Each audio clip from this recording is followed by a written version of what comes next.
Welcome back, ladies and gentlemen of the Harmonic Convergence 2020 family. I am so excited to be here today because we're going to talk about my favorite topic, and that is love. Mark, how are we feeling about discussing just about the most important thing in the universe? It is. It's the source of everything, and it's my favorite subject to talk about. I think it was on day one with you, we talked about the nature of unconditional love, and what Tejbar said, that mastering unconditional love was the key to ascension after the physical death and the final lifetime or incarnation in the physical realm. I asked him the question, well, what is unconditional love, and how does one master it? And he said, that's for you to discover on your own. So I then set out to do my own research, and it's so funny how we take the word love for granted. We use it for such a diverse set of situations, and is my personal belief and experience that it's thrown around too loosely, and that furthermore, there's all sorts of words for love that we don't use. The Greeks, for instance, had 13 different words for love, agape being one of them, the love of family and community, as an example, which is very different from eros, the word that's associated with passionate love, and many more. And so I, as a student of love in those early days on my journey to discover unconditional love, I learned a lot about love and my relationship to love. And through the relationships that I've had with people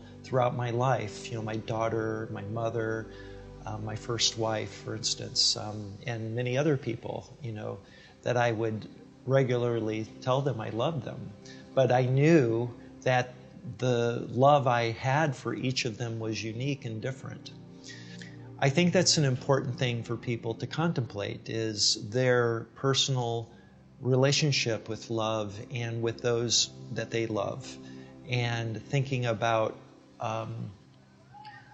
how they can strengthen that relationship and understand why it's really a sacred thing, love is.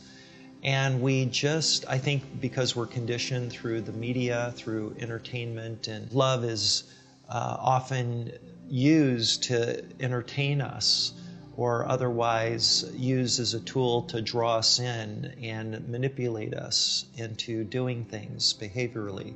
And I think that's one of the lessons that we're learning, is that we need to be more aware of our relationship to people that we love and to love itself. I would actually love for you to tell me a little bit about the love story playing itself out celestially right now. What is going on astrologically through the lens of love? Because I know you have the scoop, and it's a really good one. Well, those are two big questions, both very big questions. One is the relationship of this harmonic convergence to the first. And then the question of what's the bigger picture and story regarding love as far as my sources. I'll just start by saying this, and I said it moments ago, and that is, everything is love. Literally, everything is love. God is love, and from God radiates love in all of its forms. Energy, which is heat and light and other frequencies. Really, heat and light are just frequencies in the electromagnetic spectrum, and they manifest in the physical reality as heat and light and other things. Electrons is a photon, which is a form of an electron. All these things are frequencies that manifest into physical objects. Even matter, made up of atoms, are made up of subatomic particles like protons and neutrons, and they themselves can be further divided into things like quarks and gluons and fermions and neutrinos and bosons and all the things that we find in the classic model of the elementary particle table, right?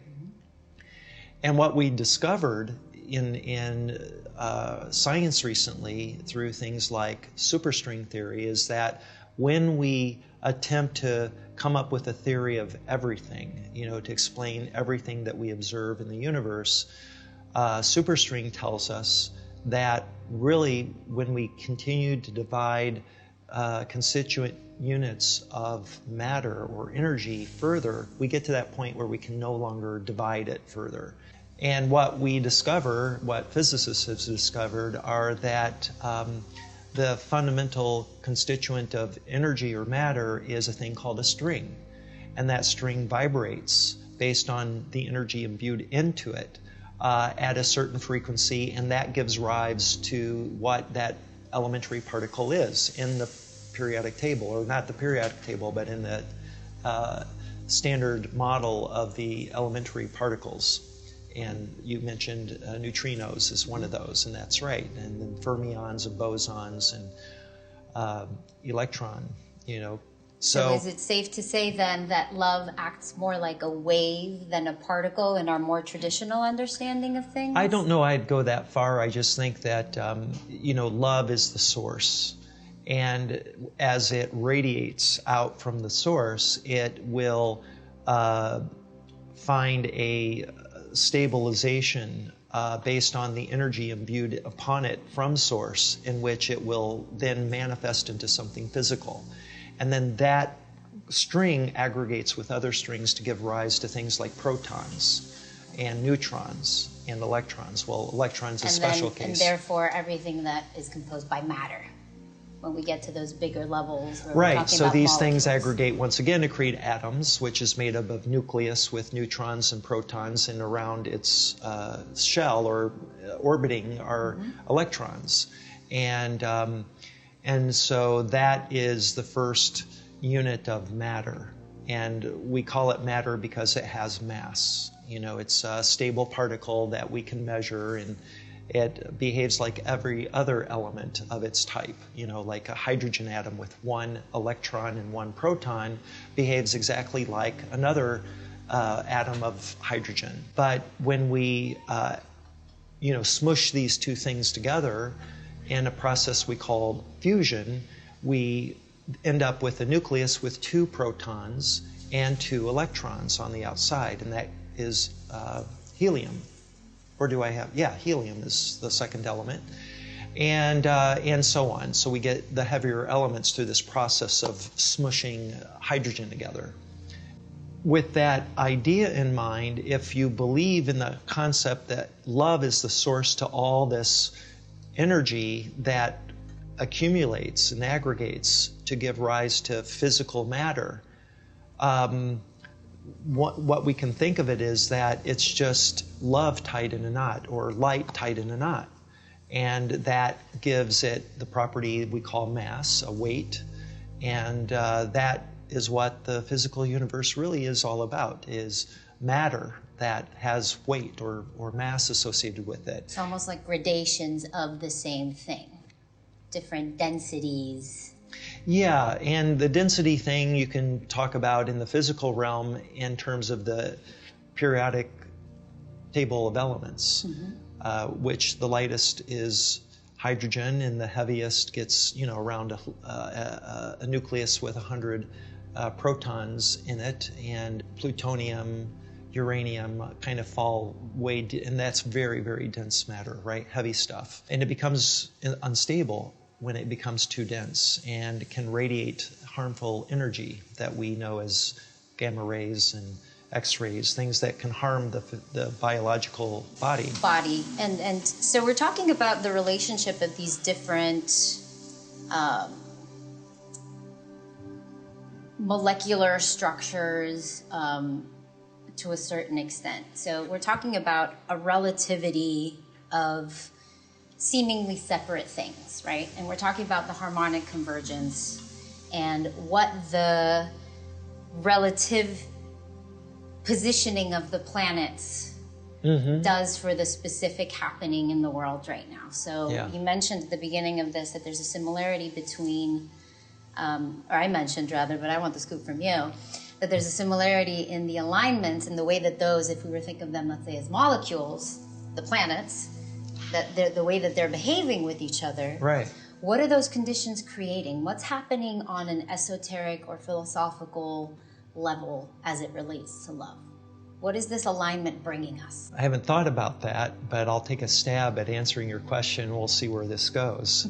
But, if we think of the solar system as a model and equate that model with the model of the atom, where you have a nucleus representing the sun and the electrons orbiting at specific distances away from the sun or from the nucleus, and we call these orbitals. Where the individual electrons exist, that orbit. So the rule for an atom is that for every proton in the nucleus, you have an electron in the orbit of the nucleus. So with that model in mind, equating these two very large-scale solar system to a very tiny atom, if you could imagine all the electrons in an atom lining up in a line, what effect would that have on the nucleus? For just that split moment, that split second or microsecond, it's going to affect the nucleus. Right, because the electrons carry that negative charge, so That's somehow right. something's going to shift and move. That's right. So if you move all the negative electron charge to one side of the nucleus, what's the physical effect of this? Right. Is it tension? Is it an expansion? Right. So it's what we can agree on, whatever it is. It's much different than the typical situation in which the electrons are, at random locations around the nucleus, creating some balance and having less of effect overall on that atom. The same is true for our solar system, that when the planets are in alignment, there's a gravitational effect along a vector. We can think of it as a line in the direction of the planets from the sun. And we're one of those planets. And we're right in the middle, right? So it's going to affect us somehow. So we're susceptible to all of the movements of the planets in one way or another, and that's what astrology tells us. That's right. And I love that you mentioned the Greeks at the beginning of this, because astrology and the Greeks get along really well, symbolically, right? Uh-huh. So if we look at the actual alignment of what is occurring right now during this harmonic convergence, and we consider the planets and who they represent from an archetypal standpoint, is there a story for us to uncover? There are two things. There's the alignment and the implications of that and the effect it has on humanity. Mm-hmm. It's just intriguing, the idea that the planets align, and that would be noteworthy and be something we should be paying attention to and maybe even celebrate, because it's so rare. In fact, I did the research on a 7-planet alignment, which is what we have during the Harmonic Convergence 2020. It's never happened before in the written record. I could not find an example of it. I did find an example of a 6-planet alignment, and a quote from a NASA scientist who says it only happens every 100 years or so. And so in the history of astrology, in which astrologers were sophisticated enough to map and record alignment of the planets, there's probably been only 2 or 3 alignments of 6 planets in recorded history. Never 7. So could it be possible that this alignment is something that planetarily is happening to bring us back to a more loving frequency? I think that it's more than that, in the sense that it's a event that draws attention to itself and has people intrigued, especially if we're curious. And I think most people are, especially about the planets and everything that's been going on the last few years regarding our place in the universe, and the Kepler telescope and others that are Hubble that are looking out among the cosmos, and we're discovering not just amazing worlds or stars and nebulas and so on, and how vast the universe is, but we're also now for the first time discovering exoplanets that we know for sure are orbiting stars all around the universe. And today, reinforcing this idea that we're not alone. Of course, right? Of course. So we're waking up as a human family to the reality that chances are we're not alone. Right. And that contributes then to this notion of what exactly that means. Because to me, I hear that, and it implies two things. It gives me comfort in knowing, we're not alone. Right. But it's also a call to action of, hey, you're responsible. You're a steward of something. Take care of it, This is to be shared with other people. And seeing as love is the filter for this conversation, I can't help but wonder what in your journey, in your cultivation towards unconditional love, you may have discovered through either the teachings of Tejbar or your personal experience that you feel our audience would benefit from knowing. Well, to cut to the chase, it's the discovery of what mastering unconditional love is and what that opens the door to. And my discovery through years of research on the topic of unconditional love is that the mastering of unconditional love that Tejbar referred to when he talked about this requirement to ascending to the next level of our conscious evolution is a mastering of self-unconditional love, or unconditional love for the self. That is where it begins. So we all have things we regret in our lives, mistakes that we make that we wish we could do over. But we wouldn't be who we are without making mistakes. And so we're really they're to be honored and appreciated instead of regretted.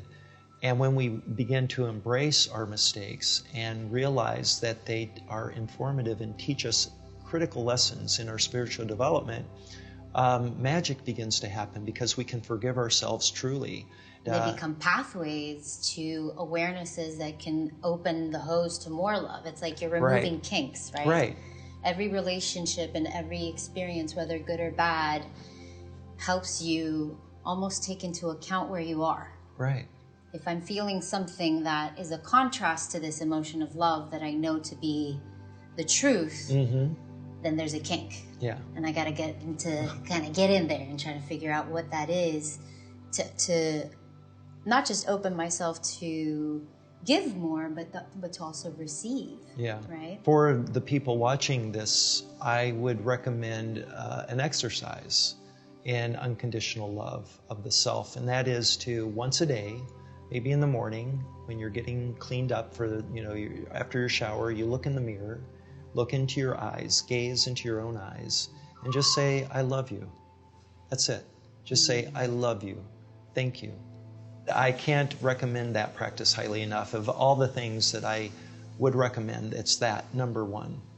And then, the meditation, singing the hue, would be my second recommendation. If you just did those two things, and it doesn't take a lot of time, this is the accelerated path to love, to understanding and embodying love. I'm trying to weave here. So if love is the vehicle for ascension, if our relationships are our vehicle to practice and express and receive love, if the planets are influencing what's happening on this planet, planetary alignments and everything, how do we explain and move forward from the situation that we find ourselves in planetarily? Because very close to the situation, it feels like a massive amount of discord, upheaval, hate. It feels heavy. It doesn't feel very loving at all. But from a celestial perspective, from a Tejbar perspective, there's probably something happening there that we're just maybe not identifying.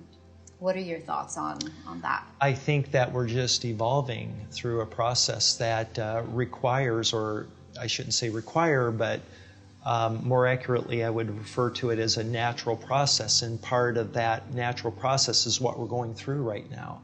when we evolved from simpler life forms, animals that really struggle to survive, they develop techniques and instincts that improve their chances for survival. And that gets ingrained in the DNA, so it's passed on, to future generations, these habits that lead to improving our chance of survival as animals. And one of those things is fear. If you're not afraid of a predator, you're not going to last long in the wild. So fear is a very valuable emotion. Useful emotion if worked with correctly. Well, right? yeah, and as an animal, it's good to be afraid of most things that that you don't know what it is. If it's bigger than you right. and it looks scary, run away. Right. And so we carry that in our DNA, that emotional baggage, and it affects our intellect. We're now evolving to a point where our minds and our consciousness is at a point where we can begin to control our fears using reason and logic. The boogeyman in the closet that used to scare us as a kid no longer scares us as an adult, because we learned that really that's just me scaring myself. There's really no boogeyman. But as a kid, I don't know about you, but there were times at night that I imagined there was a real monster in my closet, right? And it scared the bejesus out of me. Mm-hmm. And I would pull the sheets over my head and turn the light on in my room. And, but as an adult, I never did that because I realized that was not true. Through empirical kind of understanding and witnessing that wasn't the case. But that fear of the boogeyman, I believe, is a consequence of our ancestral roots as evolving from primitive animals and primitive man. Absolutely. I mean, I read somewhere the other day that they did a study, I believe it was in silkworms, where they were put through a traumatic event, mm-hmm. and that encoded in the DNA for every subsequent generation for 12 generations, the shift in the code created by that trauma showed itself. Yeah, so there is such a thing as ancestral trauma. Absolutely. Just like there are behavioral components to it, there's also something inherent in our blueprints Absolutely. that carries a little bit of the past with it. So it's almost as if we're cleaning the house. Yeah. It's all coming to life so we can clean out the house. Right. And I believe racial division and racism is a direct result of this history, of our evolutionary history, that anything that looked different than us, we were scared of. And that was a good survival thing. It was, we usually survived or had better success at survival when we created barriers between ourselves and anything or anyone that looked different than us. Right, when we were far less sophisticated in terms of like our development and the way that we functioned with each other. Mm. So I want to, put draw attention to this question of racism. I think it's one of the real root causes of this situation we're in today. With Black Lives Matter and the indigenous peoples of the world that have been oppressed and genocide, the victims of genocide on an institutional level has created such terrible karma and resentment within those communities that have been the victims of this, are rising up. And the good thing that they're rising up. And for those of us that can empathize with their history and their story and what they go through on a daily basis, it's important that we continue to empathize and support them. To the extent that we can, right? Because we are still in the physical plane, so it would be hard for us to empathize completely. Well, yeah. I mean, somebody who's lived with a lifetime of racist oppression and everything that goes with that, it's hard for someone living with white privilege to associate. Absolutely. But we can imagine what it must be like. We hear stories. We see the injustice in the world and how people of color are discriminated against or otherwise abused and murdered. We have an obligation, those of us that have privilege, to stand up for them and join them, because any injustice is not just an injustice of that people, it's an injustice for us all. Looking at the situation that the world is in right now through the lens of love, what does leadership look like? What do we need to do to get ourselves to a place where we can start practicing the unconditional love that is what eventually will set us free?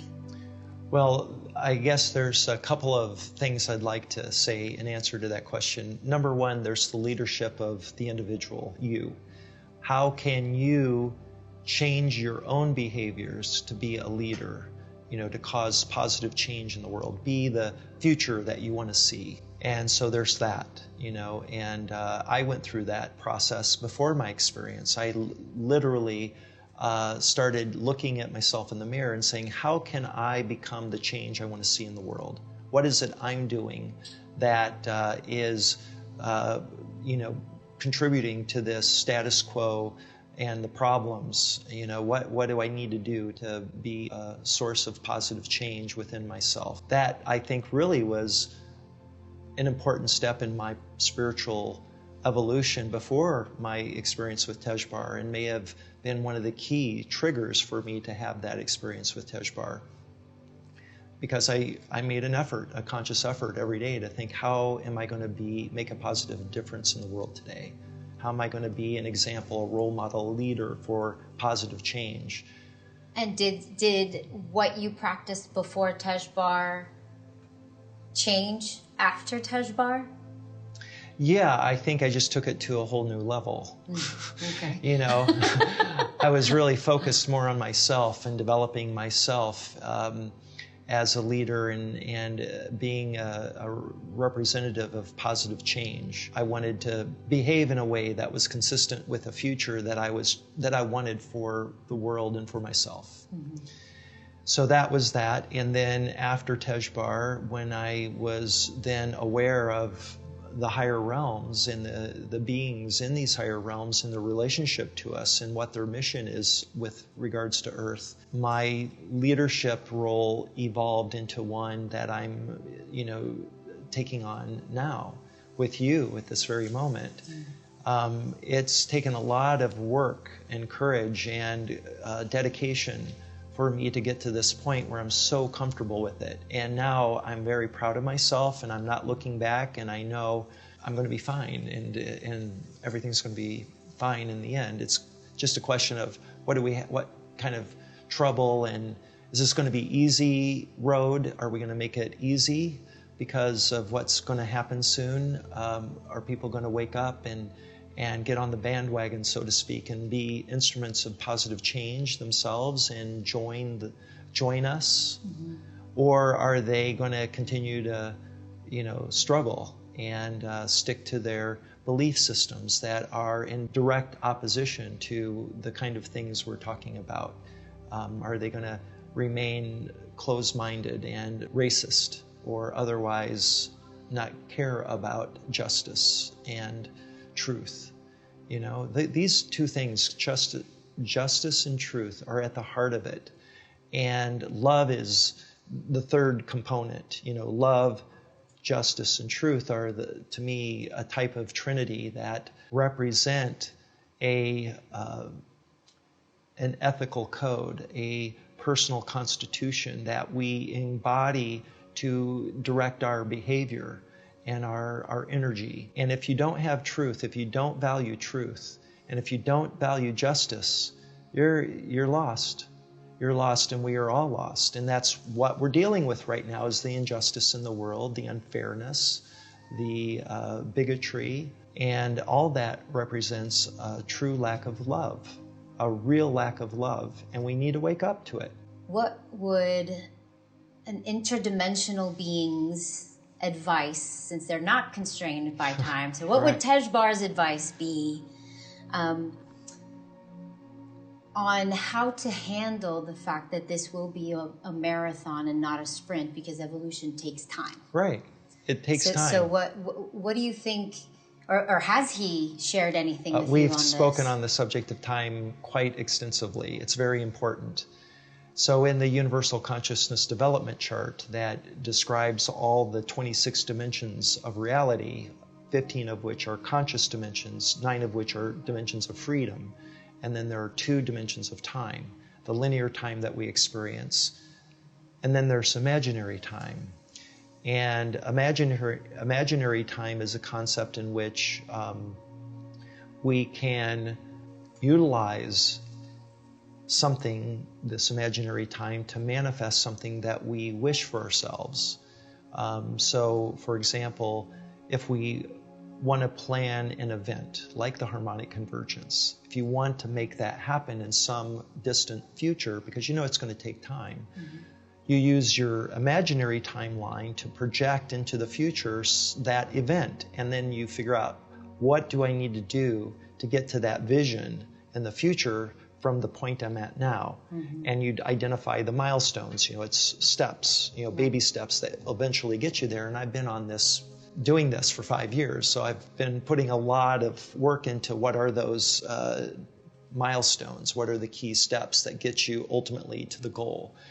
And that's all done by utilizing imaginary time. It's a dimension of consciousness that we access with our brains. And it works in forward and in reverse. So for instance, if there's a memory that we recall that's very fond to us maybe, we can access the imaginary timeline, go back in the Akashic record and recall that memory, pull it into the CPU, which is our brain, and then relive it. And some people are so good at it, they can not only relive that memory and recall it, but they can see it, they can smell it. Some people recall the fragrances, if that was a big part of that experience. And of course, the emotional energy comes back to us. We kind of marinate in a warm memory. The pieces that are coming together for me is what we're experiencing right now in a linear perspective might be the truth part of that. We're starting to see the truth of what is, so that then we can find the justice in it and get back to love. Yeah, I think that's a good point. I want to say that utilizing something like imaginary time gives us human beings a unique skill or ability to manifest a future for not just ourselves individually, but collectively. And that's what this is about. What future do we want to build for ourselves, for this world? We see all the craziness and chaos and uncertainty and fear that we're in right now. We don't want to be there. That's not our future. For those of us that are optimistic and see beyond that, the day when we can be unified as a human family and embrace our diversity, which is really a thing to be celebrated. It's so clear to me that somebody who's a racist is a very low conscious individual. They're a first grader in the school of life. And so my attitude about them is that they're a first grader. They're just probably in their first few incarnations, and they come with that racist is so tied to their DNA and the animal kingdom that they came through to get that fear response. Yeah, that fear response that they're they're in their first few incarnations as a human being, and so they haven't grown spiritually yet to transmute that fear that came through many, many lifetimes as an animal. That leads to the realization that when you are in a school with first graders and you may be an upperclassman, that doesn't make that person, a first grader, any less important than you. They're just younger. They're less spiritually developed. They still deserve to be respected and loved, but they need to be encouraged and taught as a first grader from, keeping that attitude as they become adults. So letting love lead the way. Letting love lead the way is a good way to put it. So I think that's our responsibility, those of us that are upperclassmen, to realize that we have a responsibility, an obligation to be of service to the underclassmen, to help them raise their vibrational energy, their love quotient, and embrace these ideas that can change their lives and help them accelerate their spiritual development. And that's where we're at. So could you say that maybe that's what Tejbar is doing with you? in terms of development and consciousness? Well, yeah. I would like to think that I'm not a first grader. No, but I mean, Tejbar being, the upperclassman in this place. He's the professor. Okay. Right, and I'm the college student, and I'm doing very well. Yes. And I happen to have met him at a time when I was ready for a spiritual mentor or professor. And I requested that. I wanted, I was seeking truth in the question of what's going on with the ETs. Is this real? Mm-hmm. And if it is, what's going on with that? Who are they? What's their agenda? Where are they from? What's the relationship to us? Why are they so aloof? I mean, there's really key questions we should be asking ourselves. Totally. And when you dive into that and you study the books from authors that have had relationships with ETs, and there's many, people don't know this. Mm-hmm. There are many very credible witnesses that have written many books on the subject about what they learned. And I can relate to them because I have gone through similar experiences as them, and I've learned a lot from their relationships and what they write. What you learn is that there are good answers to these questions, these key questions. And now it's time to share them with the world. Right. Got it. Getting somebody from a very low vibrational emotion like fear or hate or rage to unconditional love is a tall order. It is. But there is a range of emotions in between that can help, or tools like curiosity that can slowly take you to a place where you're open to receiving more love. Right. If we're successful, we'll result in a global contact, and it's going to be a benign kind of thing. And what has been told to me, that one possibility, the most likely, is that they will appear in the sky from horizon to horizon and above us as a point of light about the brightness of Venus. And that it'll be a certain pattern in the sky, a triangular pattern, kind of like if you imagine a geodesic dome above you, and at every junction point in the dome, you've got a point of light. That will give you an idea of what we're talking about. So they will appear when they're asked to appear by us, the human family, or a representative number of the human family, will come together and set that intention and give them permission to show themselves. And, hopefully they will show themselves for some period of time, and then they'll just go away. But they'll leave everyone who's seen this with the realization we're not alone, and that they're right here. Not only is there life elsewhere in the universe, they appear to be right here in our backyard, and even closer than that. So that triggers curiosity in a way that I think will lead to breakthroughs in consciousness by the individual and ultimately collectively. And there's going to be a big shift. I think it's a very good thing. There certainly will be people that are afraid, but there will be a lot of people that are initially afraid that will gradually become more open to the possibility that they're benevolent. And then it's, from there, I think it's better. They learn really who they are, and that's what comes after the harmonic convergence. There's really going to be a lot of emphasis placed on who they really are, what their relationship is to us, and why are they now showing themselves, and what's the purpose of that. It's exciting. It's really at the bottom line to all this is that the story of Earth, our origin story, is the most incredible story ever told in the universe, and that is true. I can't imagine something more epic. I mean, prior to meeting you, I couldn't imagine merging with an alien, but now I'm actually open to the possibility. And I can imagine a lot of our viewers at home will be in different parts of that spectrum of skepticism. Sure. Right? What can we do if we're thinking as our more highly evolved selves, as an interdimensional being, to bring ourselves back to a loving place when we're not there? Yeah. Well, I think the secret is with thought, controlling thoughts. So when we get depressed or angry or sad, that can have a prolonged effect on our psyche if we don't bring ourselves out of it. And we often stew in these negative emotions too long, and then it's tough to dig out.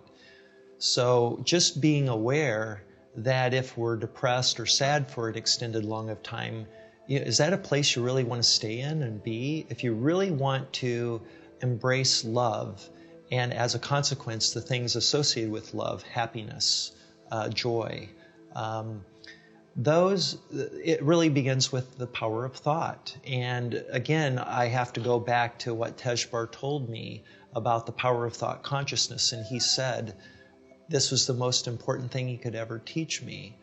And that I had put into this picture.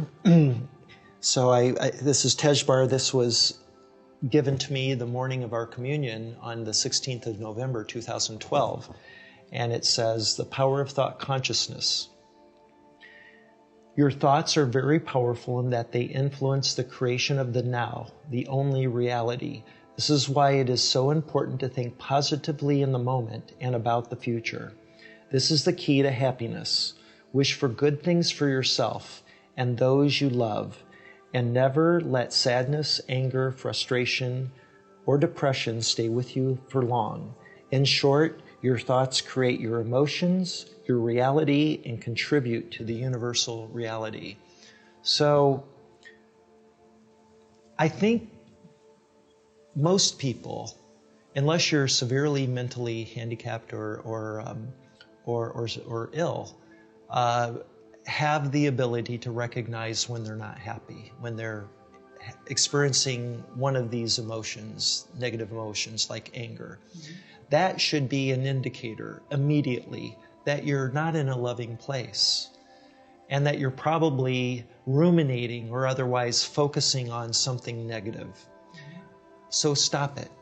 Just change your thought. Try to think of anything that makes you happy, that puts a smile on your face. Maybe it was a pet that you had as a child, and a memory with that pet, or a friend that you used to hang out with that you miss. But that memory brings back a positive feeling. Any technique to get control of your mind and the thoughts that are created by the ego.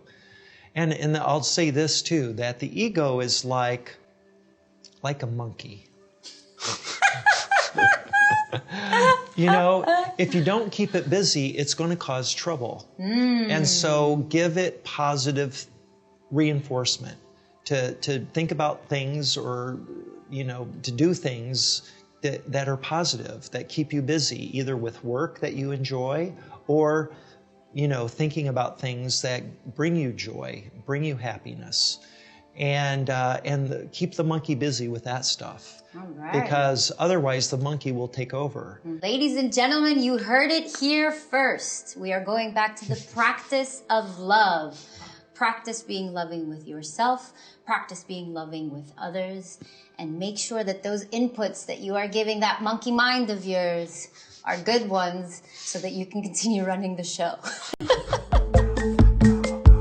I remember just opening my eyes and just looking at the stars, and everything felt so clear and liberating.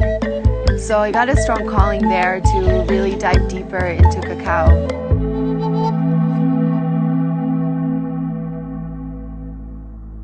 Júncame, Wucúpcame, los jefes del inframundo dijeron, no deben acercarse nadie en este árbol, fueron prohibidos. Pero viene la hija de Hunahpu, que se llamaba Ishkik, burló la guardia. Al acercarse, quedó mirando el cráneo de Hunahpu. Entonces Hunahpu dijo, pon su mano. Así extendió su mano y deje caer como su baba, en forma de baba, pero es la semilla del cacao que cayó en la mano de Ishkik. Y en ese entonces quedó preñado la doncella. Ishkik tuvo a luz los gemelos, Hunahpu Bishbalanque. De ahí viene el origen del sagrado cacao.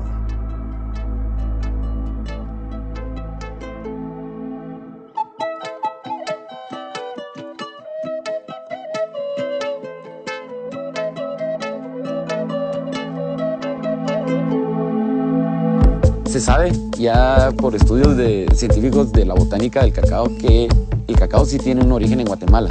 Sí hay unas semillas que se remontan a millones de años atrás, que sí se propagó naturalmente en Guatemala en un clima muy apto, que era como el de la costa sur.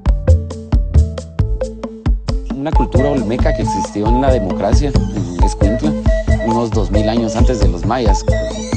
¿Qué hacían los olmecas aquí? ¿Qué venían a sacar? Una población solo se sitúa si hay un recurso sumamente valioso para poderlo explotar hasta otro lugar. Tenemos toda esa línea de boca a costa, 700 a 1000 metros de altura. Tenían el sotobosque a su favor y los nutrientes de los volcanes. Exquisita suelo, en lluvia, agua, precipitación. Ahí se adaptó el cacao y ahí le gustó. Entonces ahí es donde yo podría decir que el origen del cacao viene mucho de esta parte de la costa sur. El cacao es algo que se ha adaptado muy bien en nuestra comunidad, en nuestro suelo. Es una fruta que no tiene que madurar tanto para la cosecha, para que tenga todos los azúcares bien concentrados adentro de la mazorca. Y es así como hemos aprendido a cosecharla, llevarla a un centro de fermentación. Desde generación en generación son reconocidas en este pueblo por su trabajo. El tostado del cacao. Conocen exactamente el punto del tostado del cacao. El fuego consta de 3 piedras. El símbolo cosmogónico, que es el triángulo del sol, de la luna y de la tierra, que es el que nos sostiene. Ya tostado, se pela a mano y esto hace que se vuelva material para moler. Todo lo que se consume molido, nuestras abuelas, nuestras ancestras trabajaban con la piedra de moler. El fuego tiene que estar adentro de la piedra de moler para calentarlo bien. Ya que está caliente, ya se empieza a proceder con el molido del cacao. Después del molido del cacao, pues se procede al agua caliente. Se necesita siempre del batido, es la forma de que como el humo se va como ofrenda a nuestros ancestros.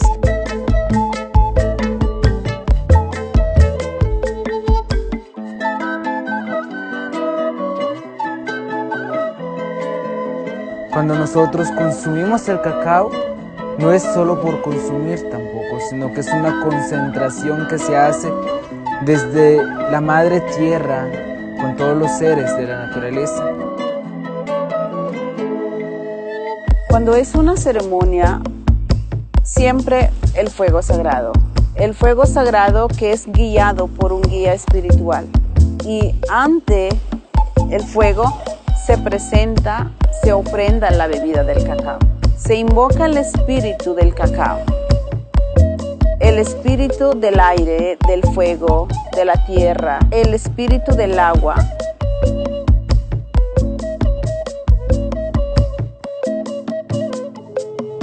Uno toma el cacao para meditar, para decir gracias por lo que tengo, por lo que soy, por lo que necesito.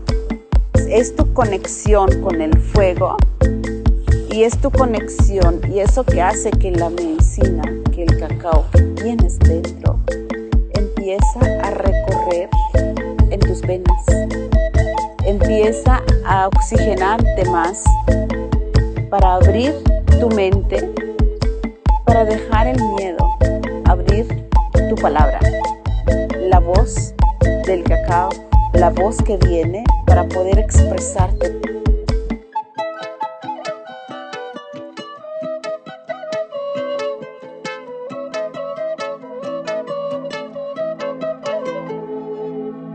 además de lo espiritual, es lo físico que puede producir el cacao, la alegría, la fortaleza, la fuerza, la energía física que puede dar.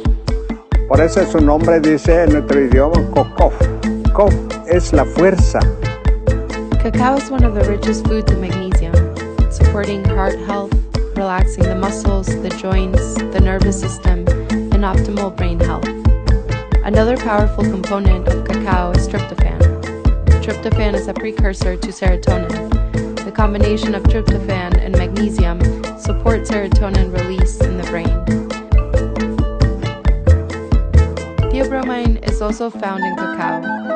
Theobromine is known for being a vasodilator, allowing the blood vessels to relax and stimulating blood flow. These components create a beautiful duality of feeling awake and energized, while also feeling relaxed, bringing a balance of feeling clarity and focus. Es el alimento sagrado para el cuerpo, para el espíritu, para la mente, para el corazón. ¿Cuál es el espíritu? ¿Cuál es la intención que se le pone desde el corte, desde la preparación del cacao? El cacao es amor. El cacao te muestra toda su ternura que nos forma, que nos guía, que nos transforma como una bebida.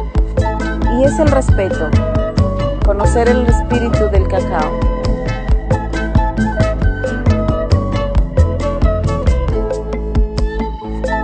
La espiritualidad no se trata de una competencia, no se trata de quién sabe más ni quién sabe menos, se trata del que respeta más. Si tienes un respeto, el espíritu mismo te habla, el espíritu mismo, los abuelos, los ancestros te guían. Esa es la guía que puedes recibir con tu corazón, con la conexión de tu mente hacia el sagrado fuego, hacia la medicina.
Lives matter worldwide till the end of time.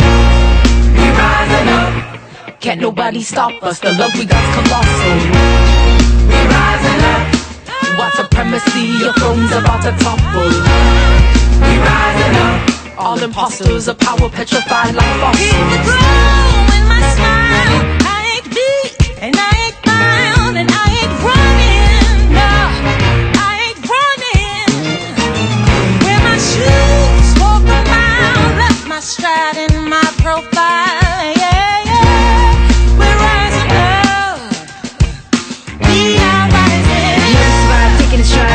as they used to contrive. We be alive no matter the gun. Mooses and whips, we be our son. Constant repeat, instead of lie. We be the truth no matter the time. Yeah, we arrive, fist in the sky, shatter the virus. We be the ones. We be strong inside this fight no matter what. Don't be polite. Make this freedom look so bright. Running at the speed of light. The saints are on our side. Look at how we ride. We don't need your guns. We got people power and a flame with the divine. Mira ya, tira pa' acá la historia en una lanza que nos quiere asesinar, pero la gente se resiste. Resistance is a natural response. How you gonna tell me that we ain't bound for freedom? Man, you can't trick us. We got eyes to see us. We be looking beautiful despite your amnesia. Against the contagious, trigger happy fever. Your violence needs a surgical procedure. Tick-tock, you try to rock. We can't be stopped. We can't be stopped. Tick-tock, tick-tock, now is the time, and we are one. In the glow, in my smile, I ain't big and I ain't mild and I ain't running, no, I ain't running. Wear my shoes, walk around, look my stride and my profile, yeah, yeah.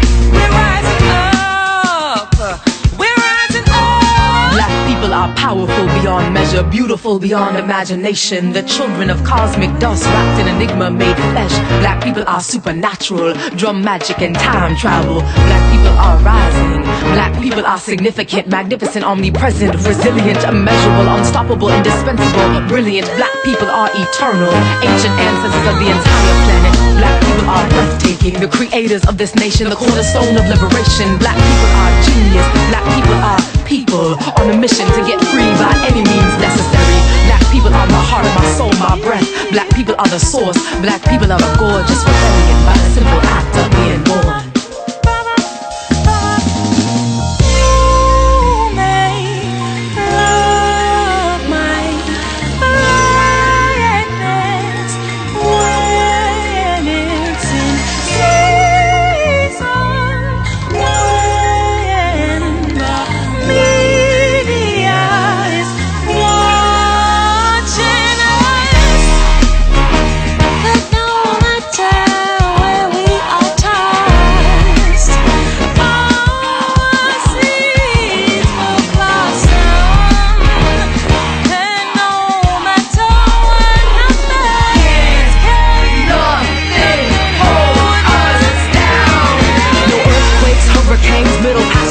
Trade, no plantation, KKK, no great migration, second rate, no fake food, prison schools, mind games, self-hate, overworked and underpaid, we survive it anyway. Como fue, como sea, como quiere que lo veas, vamos a ganar, en la tierra de los libres se liberan las ideas, otro mundo es posible cuando el rebelde lo imagina, y el sabio lo planea. We rising up, Black lives matter worldwide till the end of time. We rising up, from the top to the bottom, Ghana, Haiti, and Harlem. Rising up, my dignified black people got one thing in common. We rising up, no matter what we're tossed, our seeds will blossom. We rising up.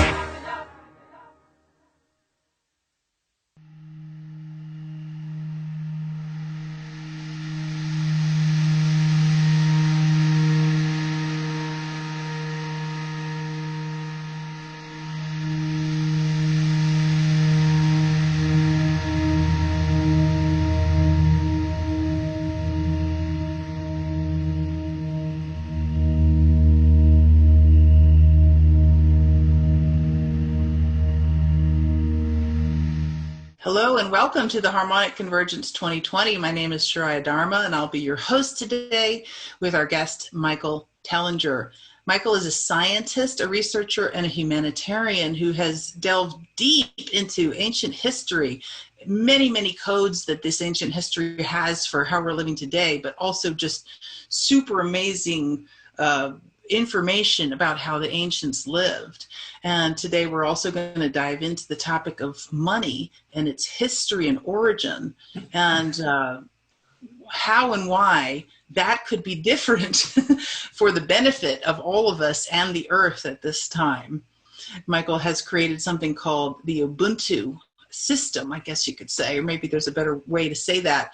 But Ubuntu basically has a special meaning. The word itself has a special meaning from his home in South Africa. And it points to a new way of living for humanity where we resource one another in conjunction with the earth and in harmony with all that is, rather than this wonky economic system that we have right now. So Michael, let's dive right in. Welcome. So grateful that you're here today. Thank you, Shirai. Nice to see you. Nice to be talking to you. Absolutely. Once again, grateful to be reunited here. And so tell us a little bit about the time of prophecy that we're living in as it relates to the ancient history of humanity and how that ties back into the money situation that we have here. It's a bit of a broad question, I suppose, but that maybe will help us prime the pump and dive in here. Yeah, I think it's really interesting to look at how many people are getting a sense that we somehow are living in a time of prophecy.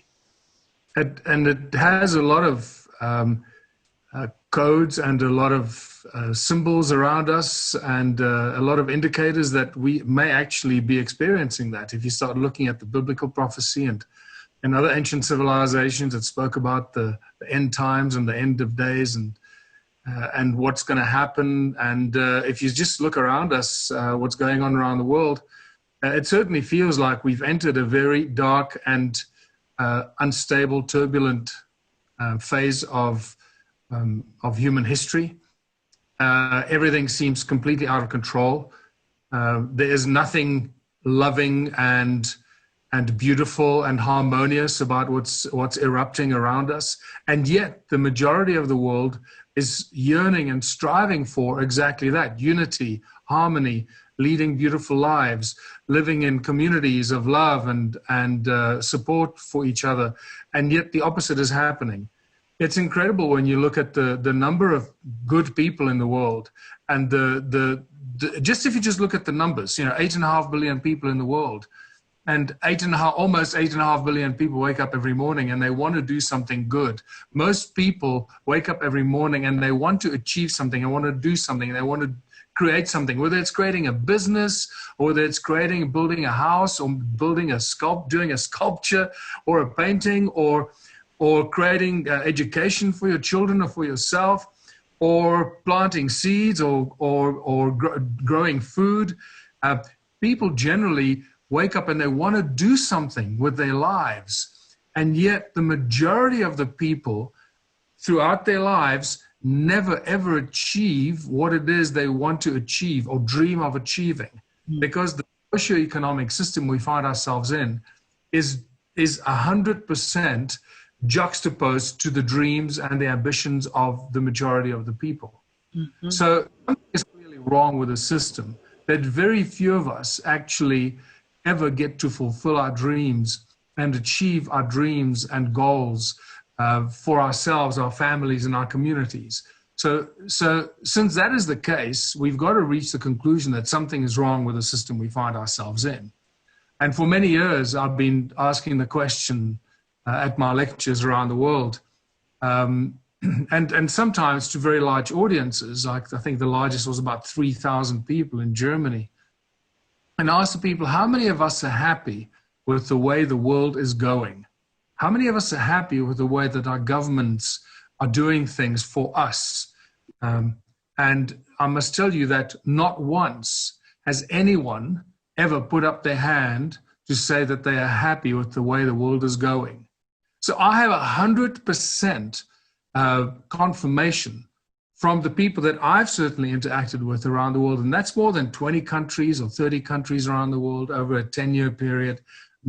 Everyone I have interacted with is unhappy with the way the world is going. So I think that is a very good indicator of what's going on in the world. I'm not saying that everyone feels like that, but certainly the majority. So we can reach a very simple conclusion that something is dramatically wrong with our society, and most people want to get out of this. Most people want to get out of the system. They feel, like you said, that there's something dark and evil and uncontrollable and out of control around us. And most people have no idea how to get out of this mess, how to get out of this slavery system, this socioeconomic slavery system that we find ourselves in, where people have to work, 2 jobs, 3 jobs just to survive, just to buy bread and milk and put food on the table for their families. And they have to start week in, week out, month after month, year after year.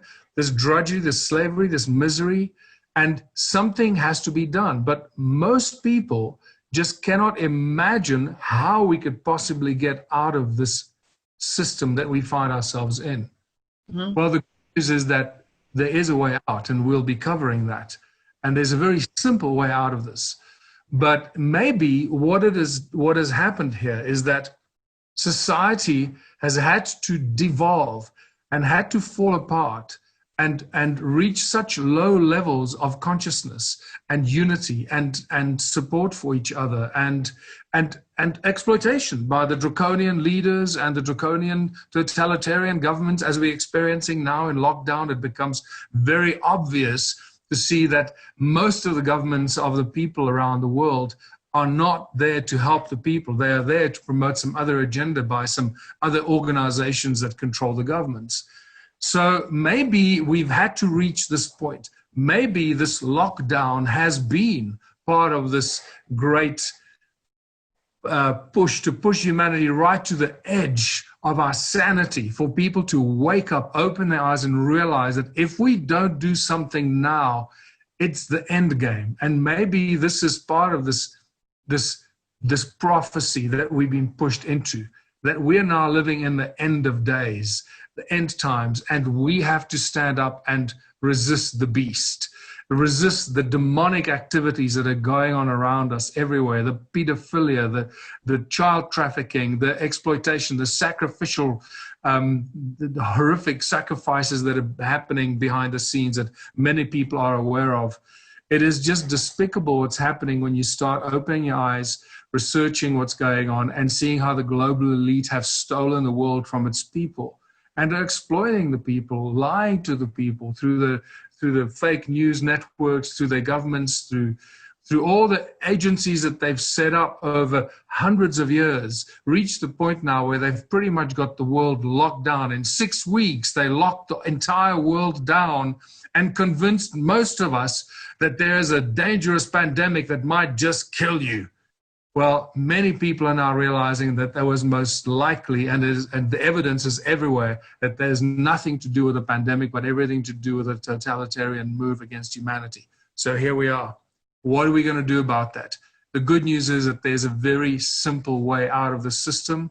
And as we start coming back out of this lockdown, abuse of our human liberties, all our civil rights, our human liberties, our humanitarian and our human rights, as we come out of this insanity, people realize that they don't want to go back to the way things were. They want to live a normal life, but they want to live a life under different conditions, under conditions where they have more freedom, more sovereignty, where they feel that they cannot be exploited and abused the way that we have been exploited and abused in the past.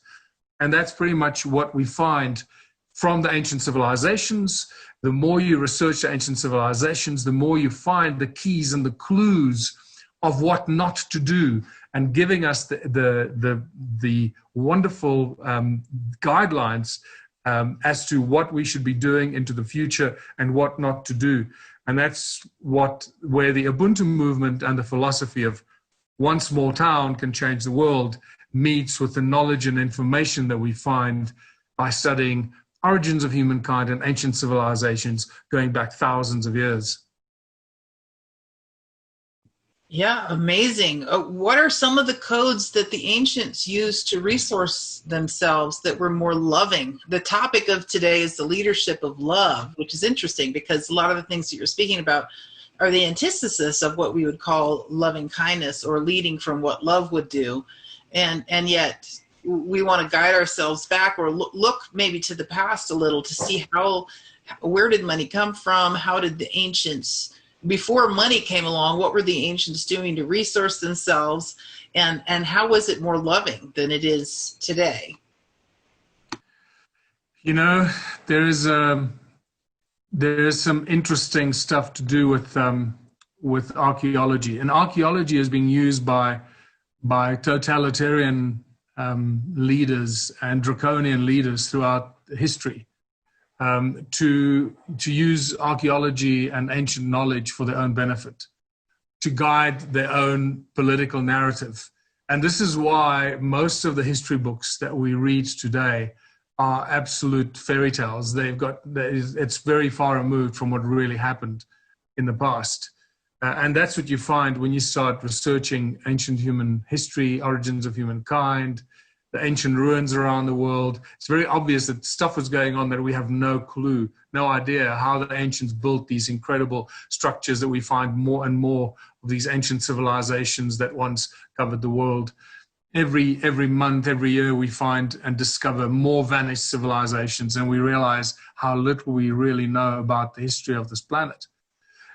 So for anyone to speak with any kind of authority or believe that they know what was going on is really quite arrogant. So I like to talk about the ancient history from pretty much just the perspective of what we find, the physical evidence in the stone ruins, the tools, the artifacts, what's lying around, and piece together a story rather than reading history books and trying to piece together a story from the history books, because we all know that the history is written by the victors, those that win the wars. And they rewrite the history. Look what's happening in the United States right now. They're pulling down statues. They're trying to rewrite the history of the USA. It's ridiculous. And they try to infiltrate the USA to try and create an example and then spread that to the rest of the world. And before you know, if they succeed, the whole history of our civilization and of this current epoch will be rewritten and will be erased and written by whoever takes control and takes it over. And that's what they've done. This is what's happened for thousands of years. And it's fascinating to start comparing what's written in the ancient texts, the oldest texts that we can find, and most of these would be, when I refer to this, I refer to the Sumerian clay tablets, the Sumerian text, which remains the largest body of ancient knowledge, of ancient writings. By far, the Sumerian clay tablets, there are millions of them that are filled with ancient knowledge and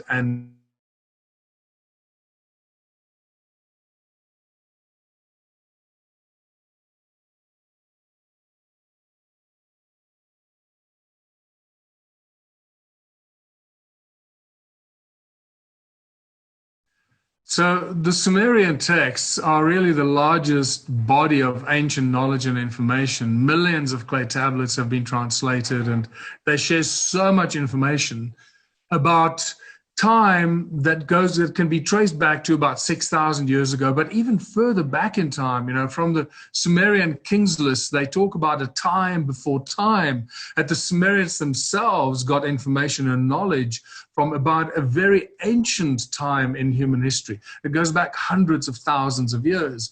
We learn about the gods, these beings that came to Earth and what they did and how they cloned a new species and how they were mining gold.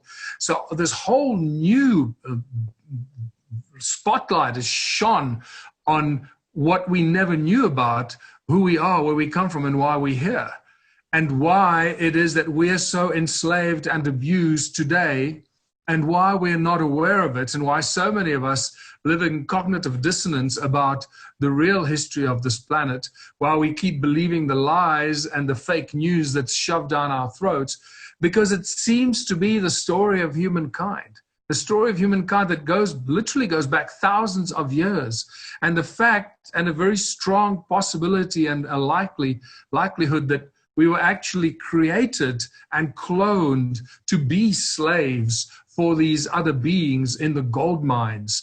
Now, that control of the species that was created was never relinquished. Humans were never really freed from that absolute totalitarian enslavement and control and being lied to, so that we don't realize who we are, where we come from, and why we're here.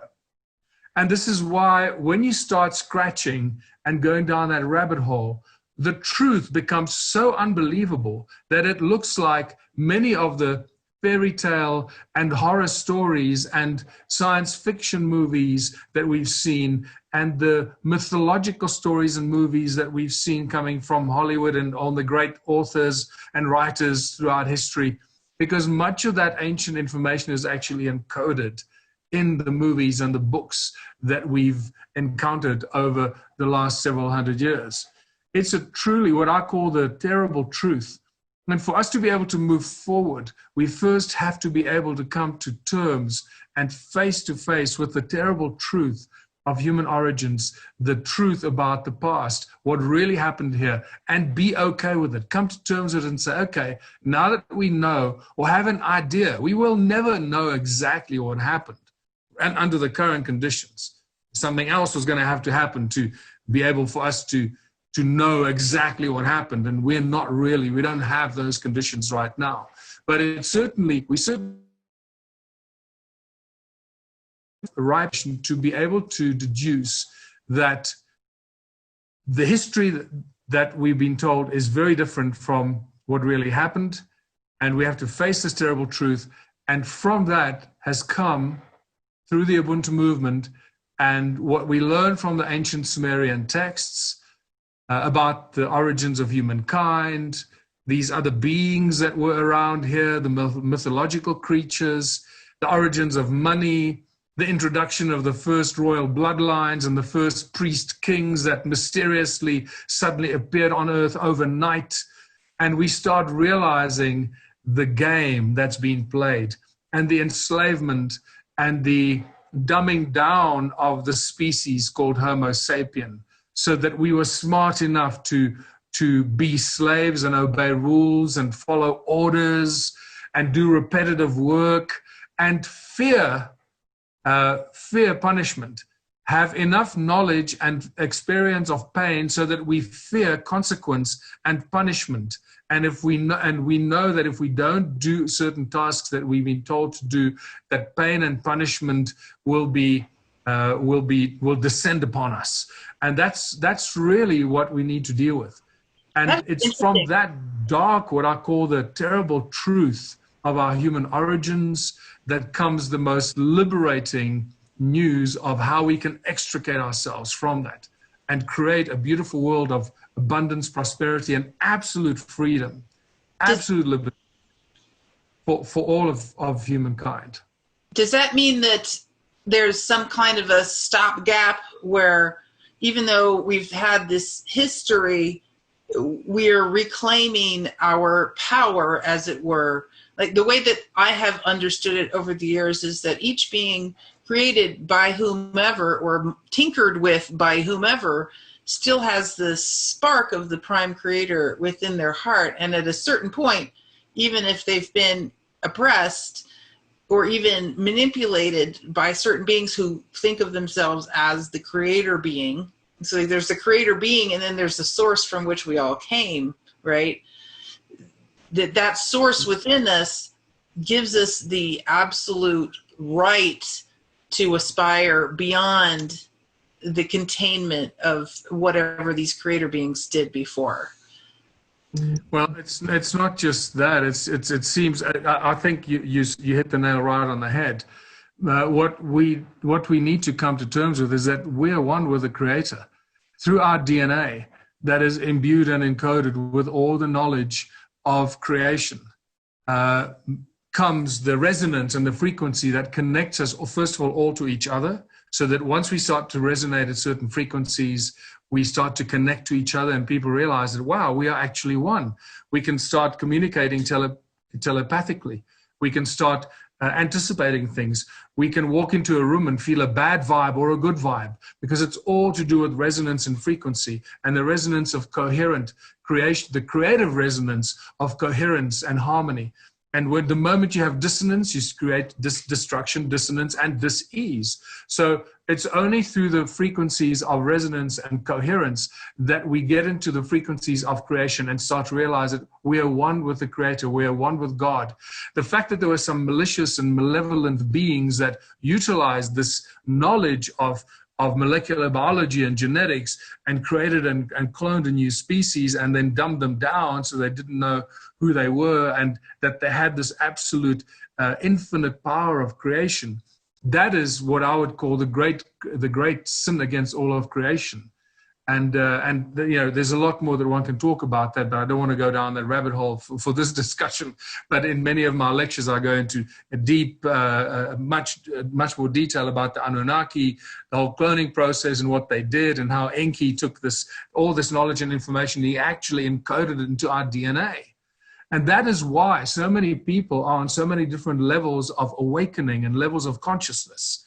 And so many people are yearning for more knowledge, more information, and yearning for the truth, because deep inside, at the center of who we are, we all yearn for truth. We all want to know what is the truth.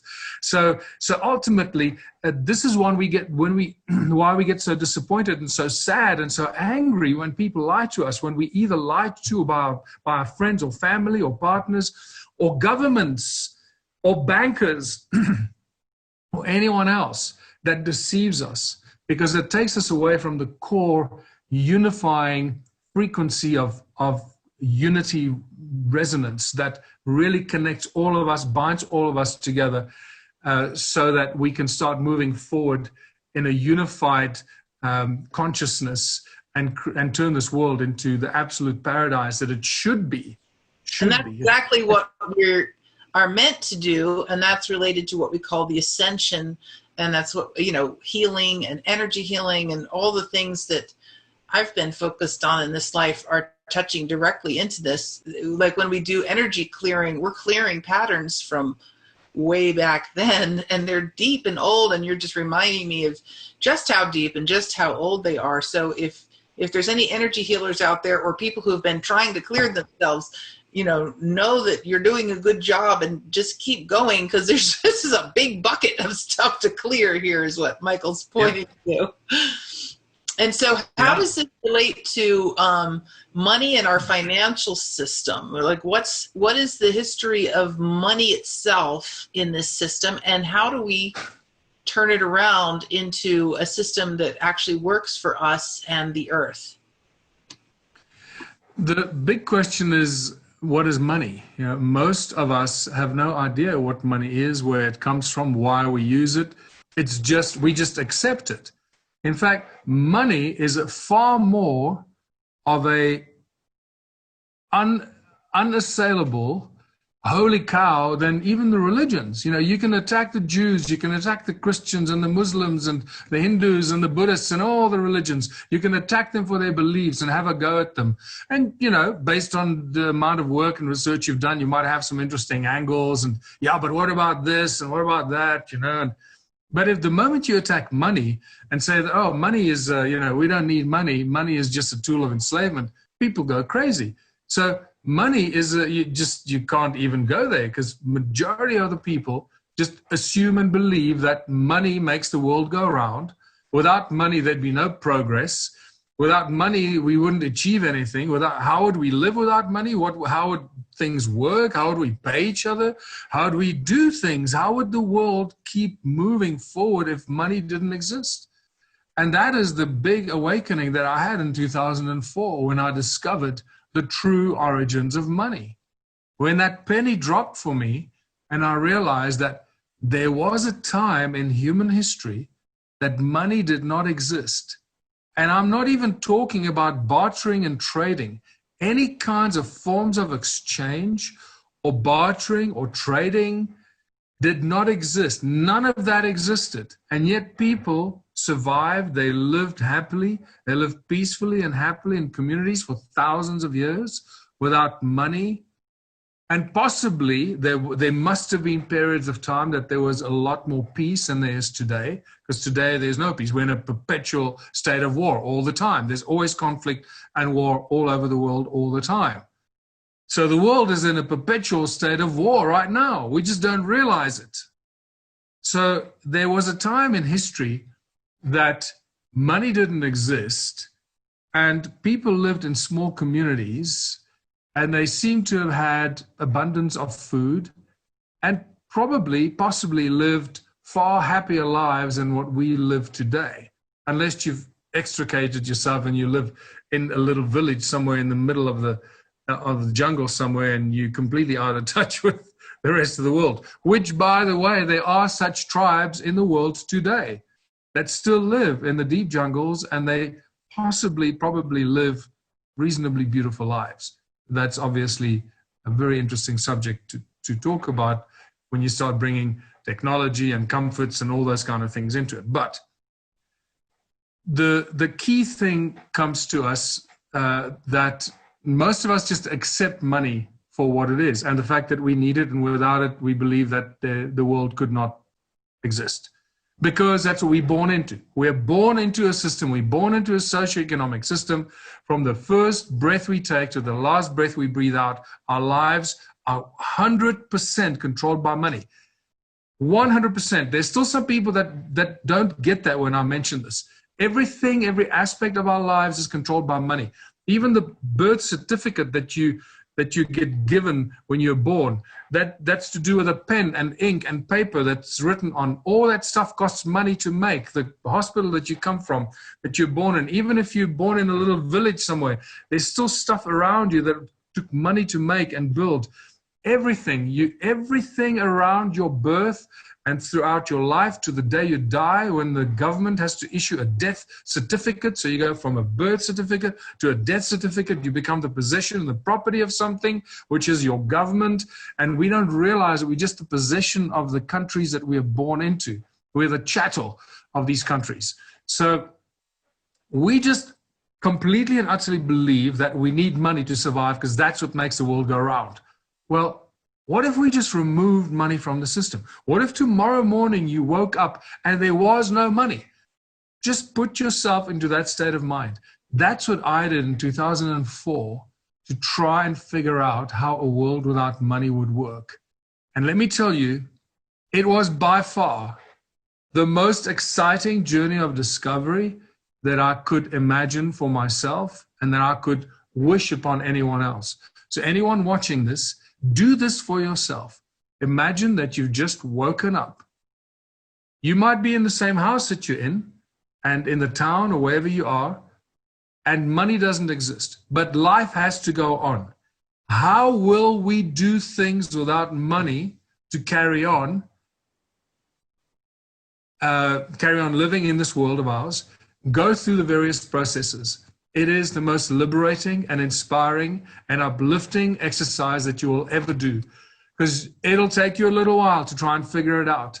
And then once you figure out the first little step, you'll get so excited that it'll lead very quickly to you figuring out the next step. Oh yeah, because if we can do this, then we can do that. Oh my God. And then if we can do these, then we can do that. And then suddenly you realize that you're actually creating a doubling effect. Once you figure out the one thing, then it's much easier and quicker to figure out the next thing. And then suddenly those 2 things will become 4 things that you've figured out. And then those 4 things will become 8 things, then 16 things, then 32, and it just doubles. And you start solving all the problems of the world on your own without any money. And that's very much what happened to me. It was that exciting and that uplifting and inspiring. Well, I can imagine a world without money. I mean, I really can. And, since 2005, I've been doing these workshops called Anchor the Dream, and the big vision that comes through for humanity is the gift economy, which is kind of what you're pointing to here, because it's not even bartering or trading. It's beyond that. It's everyone shows up and does their gifts for the community, and everything works because everyone wants the positive end game, and the inspired action flows through us once we have a collective vision. So it's actually enlivening to do what we call work or create things and make things together. Would you agree? Yes, but unfortunately, that is yes, that is. But we need to add something to that. We need to add to that a cohesive, collaborative effort of how a community and a village or a community or a town will utilize this gift philosophy to create abundance for themselves, for everyone, so that we have an abundance of everything and not just a random scattered, shoot from the hip kind of crazy bunch of people living together, do what they want and thinking they can just gift that to the community, because that's not going to work. Then you got a bit of you got great intentions, but you got a lot of chaos and not enough for everyone. So, You know, you might have a few loaves of bread, but that's not going to help everybody. So you need to take that philosophy of a gift community and work it into a bigger model that will create absolute abundance. And I'm talking so much abundance that we actually have too much of everything.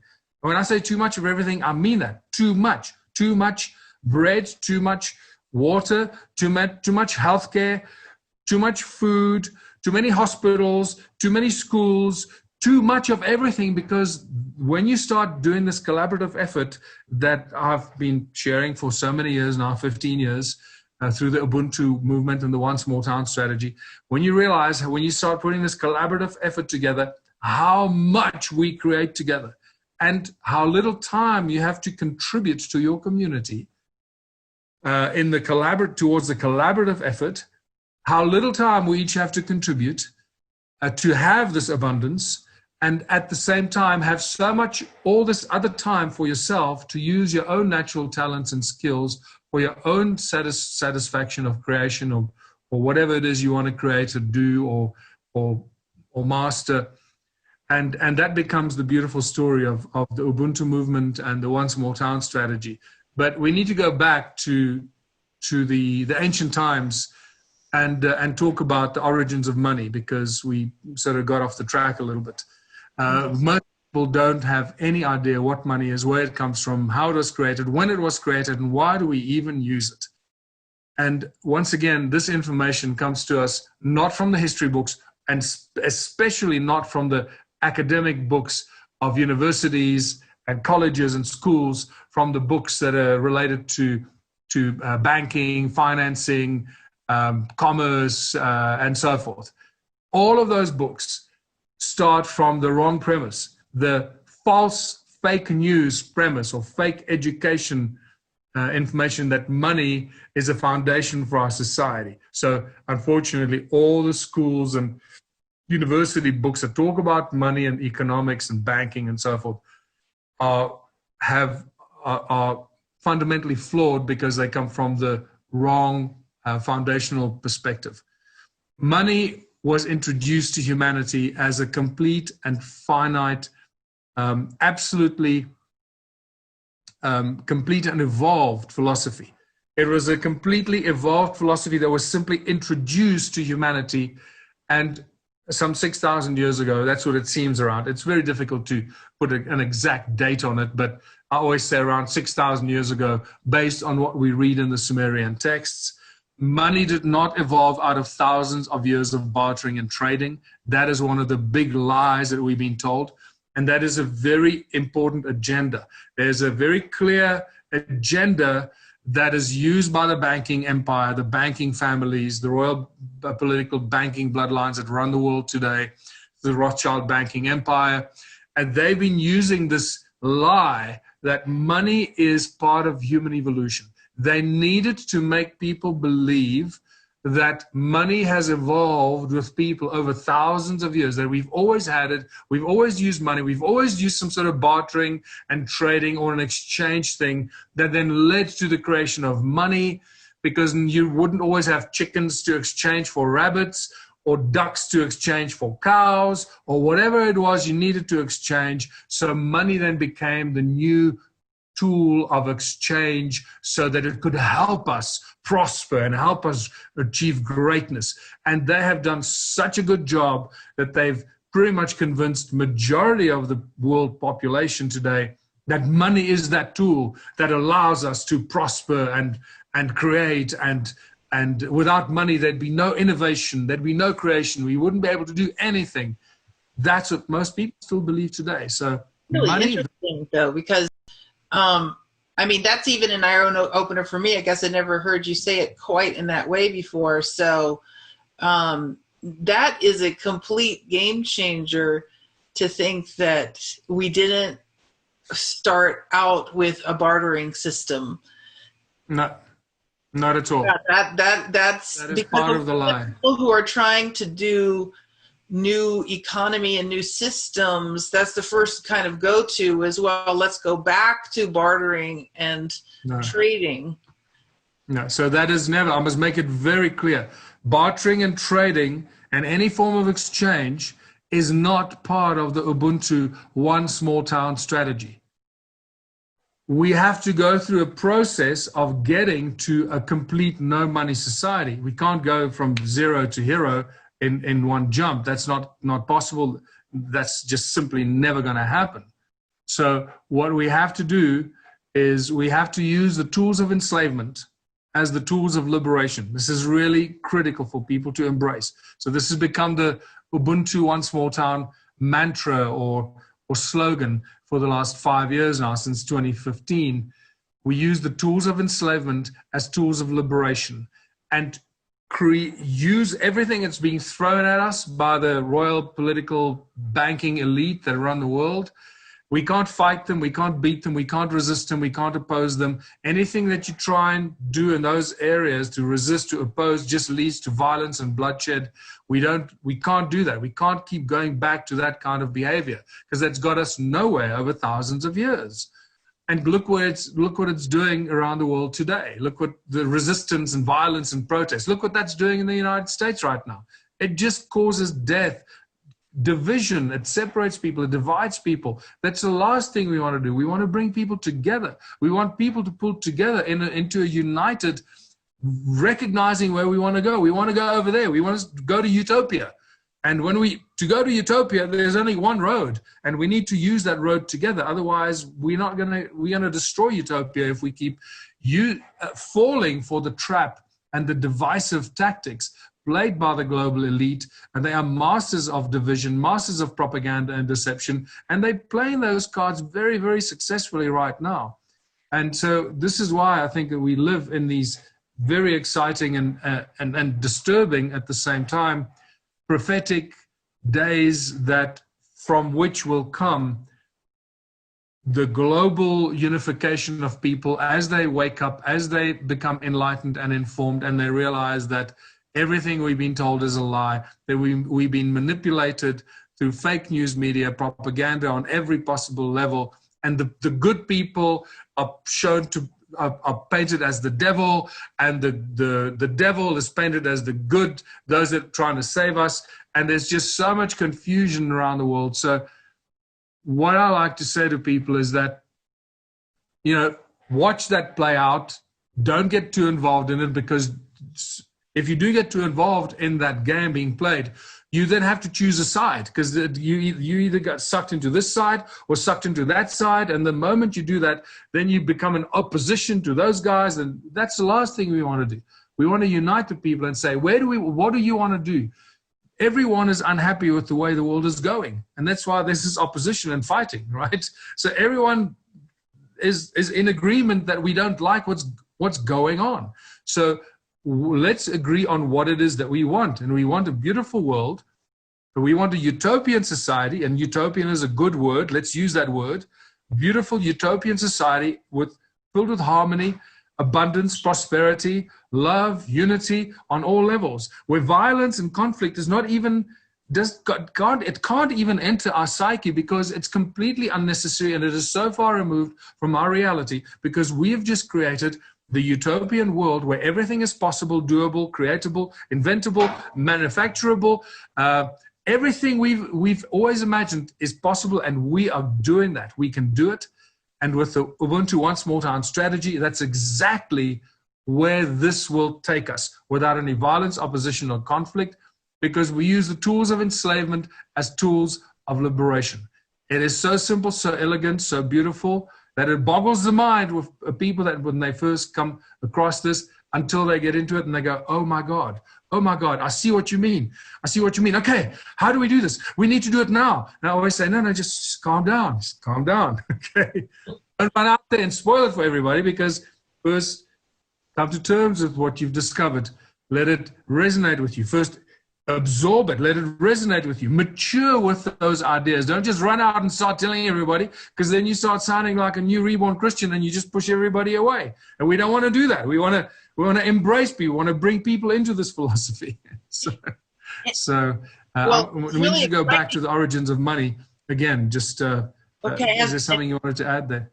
Yes, I just wanted to shift the conversation over to that solution energy.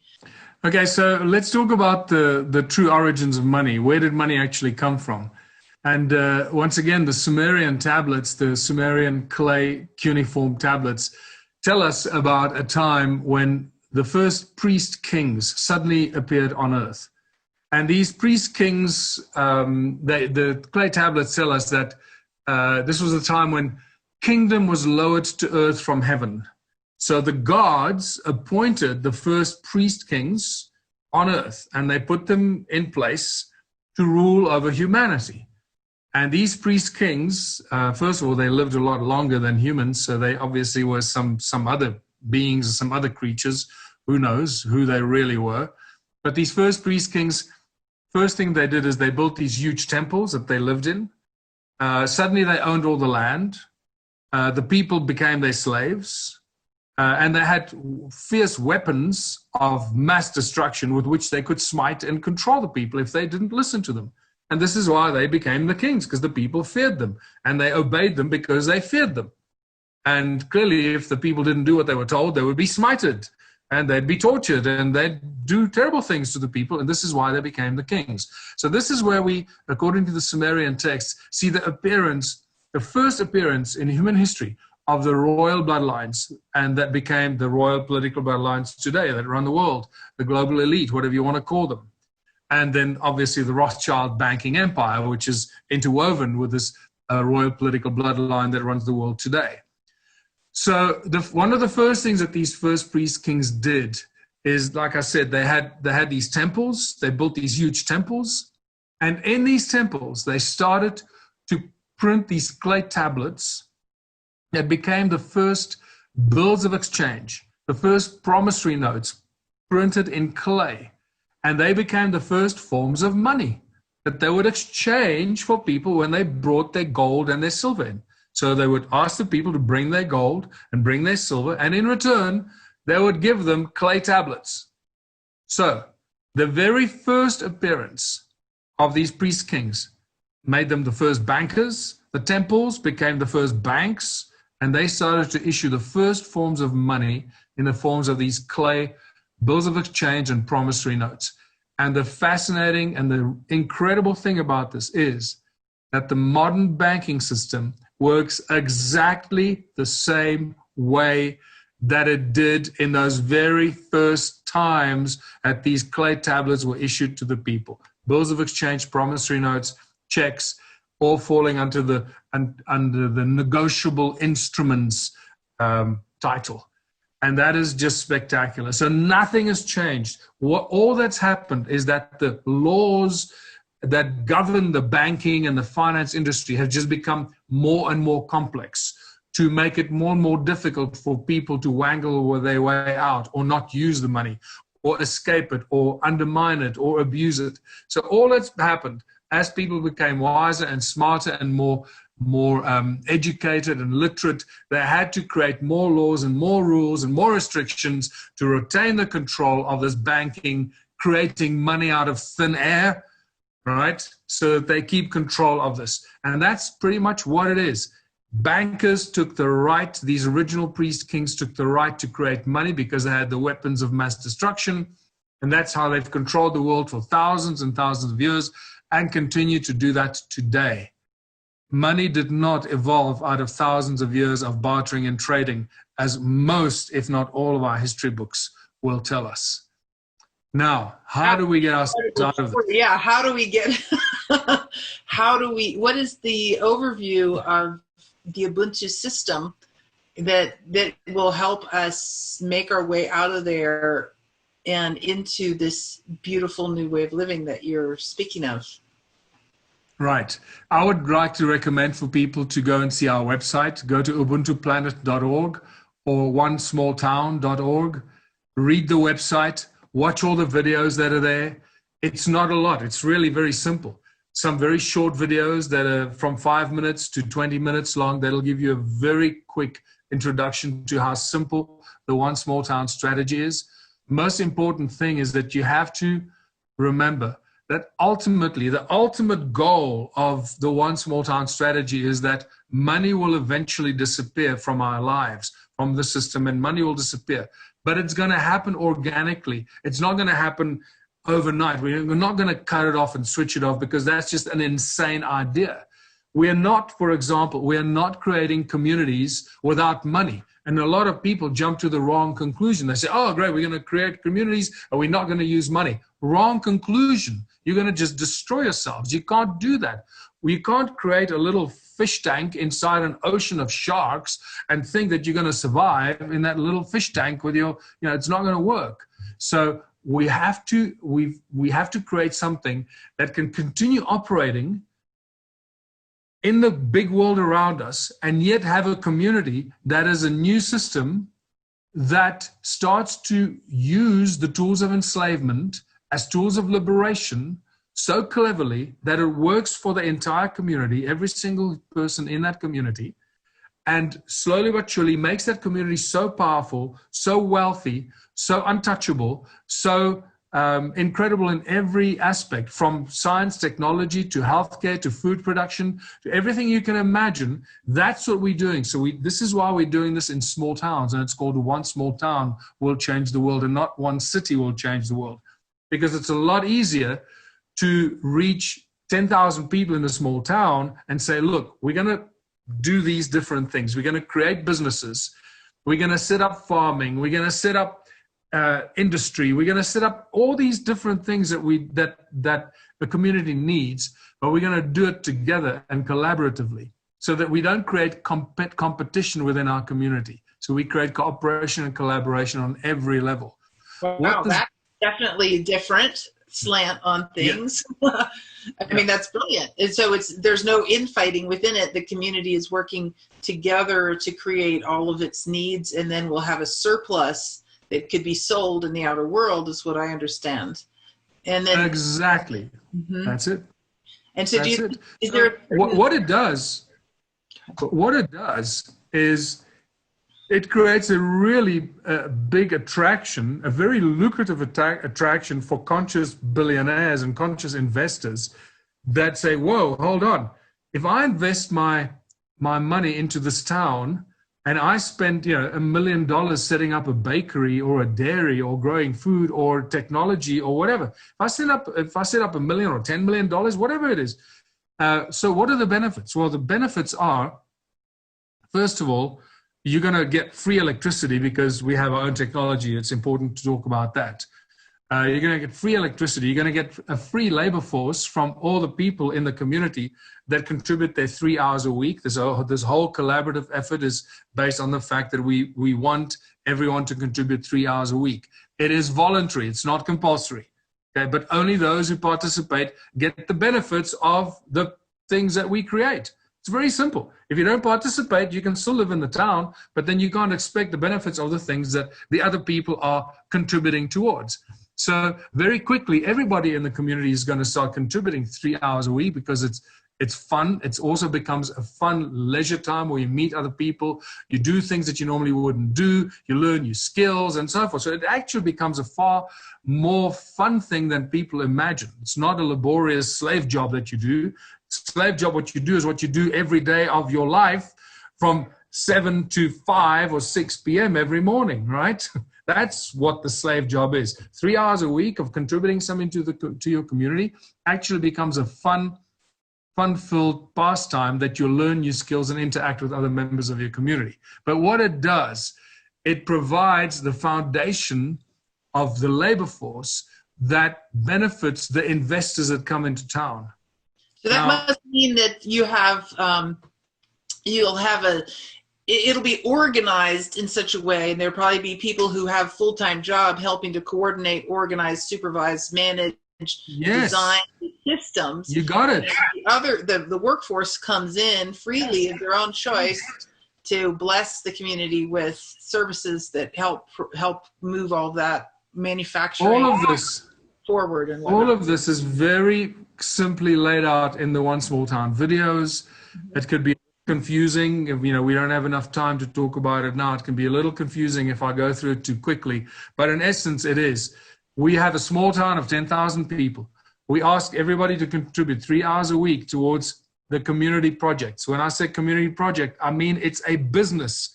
It is a business that we set up. with an expert, a master baker or a master cheesemaker or a master welder or a master engineer or a master scientist or a master healer. So every business is set up meticulously with a business plan, more meticulously than any other business plan anywhere else, because we want it to succeed. And everybody in town is asked to contribute 3 hours a week. But those 3 hours a week also go towards cleaning the streets, looking after the aged, delivering stuff, running the errands, holding the security, the delivering, all the stuff that normally costs money. It's the labor that always costs money in the big corporations. They have a huge bill that they pay towards the labor. Now, we have a town of 10,000 people with free labor force. That puts us in line with a large multinational corporation of, let's say, 5,000 people. And the average turnover of a corporation that employs about 5,000 people, the average turnover is about $1 billion per annum. So we can start looking at our town becoming a united, cohesive business. Our town and our community is the business because we work together. And we can start imagining we can turn over $1 billion a year for our town. Think of it like that. That's how incredible and prosperous our town can be very, very quickly. And underlying all of this is the technology that we, through the Ubuntu movement, bring to this town, and that is our new technology, our new electricity technology. We have this new technology that we will not share with anybody else except the small towns that agree to participate and implement the one small town strategy. Because the generators that generate the electricity, new, call it free electricity, free energy if you want it, but it's basically technology that doesn't need any input or anything, so it runs on its own. It's ready to be delivered to the mayors and the communities of the small towns. It will never be released into the industry. It will never be sold to individuals for their own gluttony so they can exploit others. We will only give these generators to the community so that it belongs to the community, not to an individual or the mayor or the council. These generators will belong to the people of the community. Once they have these generators, they have free electricity. They have their own free supply of electricity. That becomes a foundation for everything they choose to do into the future. And from there, everything becomes very, very easy and simple to create, invent, manufacture, distribute, you name it. That's beautiful. Wow, that's amazing. And we are coming to the close of the show now. And of course, we could speak for hours. Like you said, we could speak for weeks about this. And we should. I feel we should. And so people can get involved with the Ubuntu movement. They can start having conversations. They can start looking at towns that might be available for doing this in. And all that can be found at what is the website exactly again? Well, it's either onesmalltown.org or ubuntuplanet.org. It's probably easier for people to go to onesmalltown.org, and all the information is there, the videos are there, the manifesto is there, the letter to the mayor is there. Just go there and explore. Have fun, absorb it, digest it, become one with it so it resonates with you, so you truly understand it. Don't just watch 5 minutes and then rush off and try and tell somebody about it, because you probably mess it up. Just first really. That makes sense. Yeah, because it is, some of us do we act before we're even finished getting the idea through. But that is a very loving idea. And this is the day of the leadership of love. What would love do? Well, love would create a small town that could become a utopian, blissful, harmonic community with a little bit of thought and organization and proper management. It sounds totally doable to me, and I love it, and I just think it's wonderful. So thank you so much, Michael, for being on here today on the Harmonic Convergence 2020, and I hope everybody will go and check out your websites, and please know that we love and appreciate you for all that you're holding and doing for the world. Thank you. Thank you very much. Thanks for your interest, and lots of blessings for all the people who watch this, and go out there, spread the message, be the seed of consciousness in your community. Don't sit on the fence, speak your truth, learn this information, go out there and share it with everybody. So it is. Awesome. Shirai Dharma signing off for the Harmonic Convergence 2020. See you next time. Much love.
Hello, everybody. Welcome back to the Harmonic Convergence. We are so happy that you've joined us today, and we have an amazing, amazing conversation with the incredible Shinoa Igawa lined up here for you, and she's going to be sharing with us about herself and her work and sharing with us some very important messages about the water. So without further ado, please, Shinoa Igawa, share with our audience a little bit about who you are and where you live, and so they get to know you a little better. Okay, thank you, Bita, and it's good to be here with you. And my name is Shinoa Igawa, and I'm here in Washington State, and I come from the Lummi and S'Klallam tribes in the coastal area of northwestern Washington, and on my father's side, I also carry Hawaiian and Japanese ancestry. And on my mother's side, Scandinavian and Scottish and English. So a little bit of a world citizen, but here in my home territory of Lummi and S'Klallam. And I am a person who engages in many types of work and learning and teaching. I'm an artist and an illustrator, working on a book with my brother now, our second book, and this one's on the water, called The Whale Child, to be out soon. And I'm also a person who carries the traditional medicine of our family, my husband and I, and a person who believes in our teachings, our native teachings, and the wisdom that they have for the earth that I feel is really important at this time. I'm a singer and also a photographer. I love being out in nature and appreciating the natural world, and do what I can to stand up for the earth when I have the opportunity. So thank you for inviting me, Bita. I appreciate it. It's an honor to have you here with us. And you mentioned a little bit about the wisdom of the earth that you carry and those messages of the earth for humanity at this time, for the people of the world at this time. And I would love for you to divulge into that and share with us what you feel is the most important messages that really need to come through right now. I feel like there's so many things going on in the world today, but I always come back to the teaching that everything is interconnected, that we're all interconnected, that we are part of nature, that we're made of nature, and through the grace of nature and each of the elements and the spiritual beings that are a part of the earth, the fire, the water, the air, the sun, the moon, the stars, the plants, the animals, that when they all come together in a balanced way, they give us life in each and every moment. And I feel like there's a lot of struggle and strife that's going on in the world, and there's change that needs to happen, most definitely. And I feel that I have a special hope that we remember the earth in this time, because the earth is the one that ultimately is supporting us. And without our Mother Earth, it doesn't matter what battles we have, none of us might be here, under the circumstances, because we're on a path now that we've seen is not sustainable. It is taking us further and further from the understanding that we are a part of nature, and that our responsibility to nature is not really a part of the education that our children are receiving. And so, just going to school and learning and feeding the mind, feeding the brain. One of our teachings is, the heart is the one with the wisdom. The gut is also the one with the wisdom, the gut instinct, the intuition. And it's not just the brain and being smart. It's about being wise, and it's about being observant and learning from our surroundings, and seeing the small things in the natural world that are occurring all the time that are huge miracles and allow us to be here at all. So I really hope that through this conversation, we can accentuate that there's action that needs to be taken, not just speaking. That speaking is a good thing, to have the conversations and have the dialogues, but it's actually our action, and looking at how each one of us can take action. And some of us are in better positions to do that, especially if we come from, this is the so-called developed world, which developed is you can see what that means from different angles.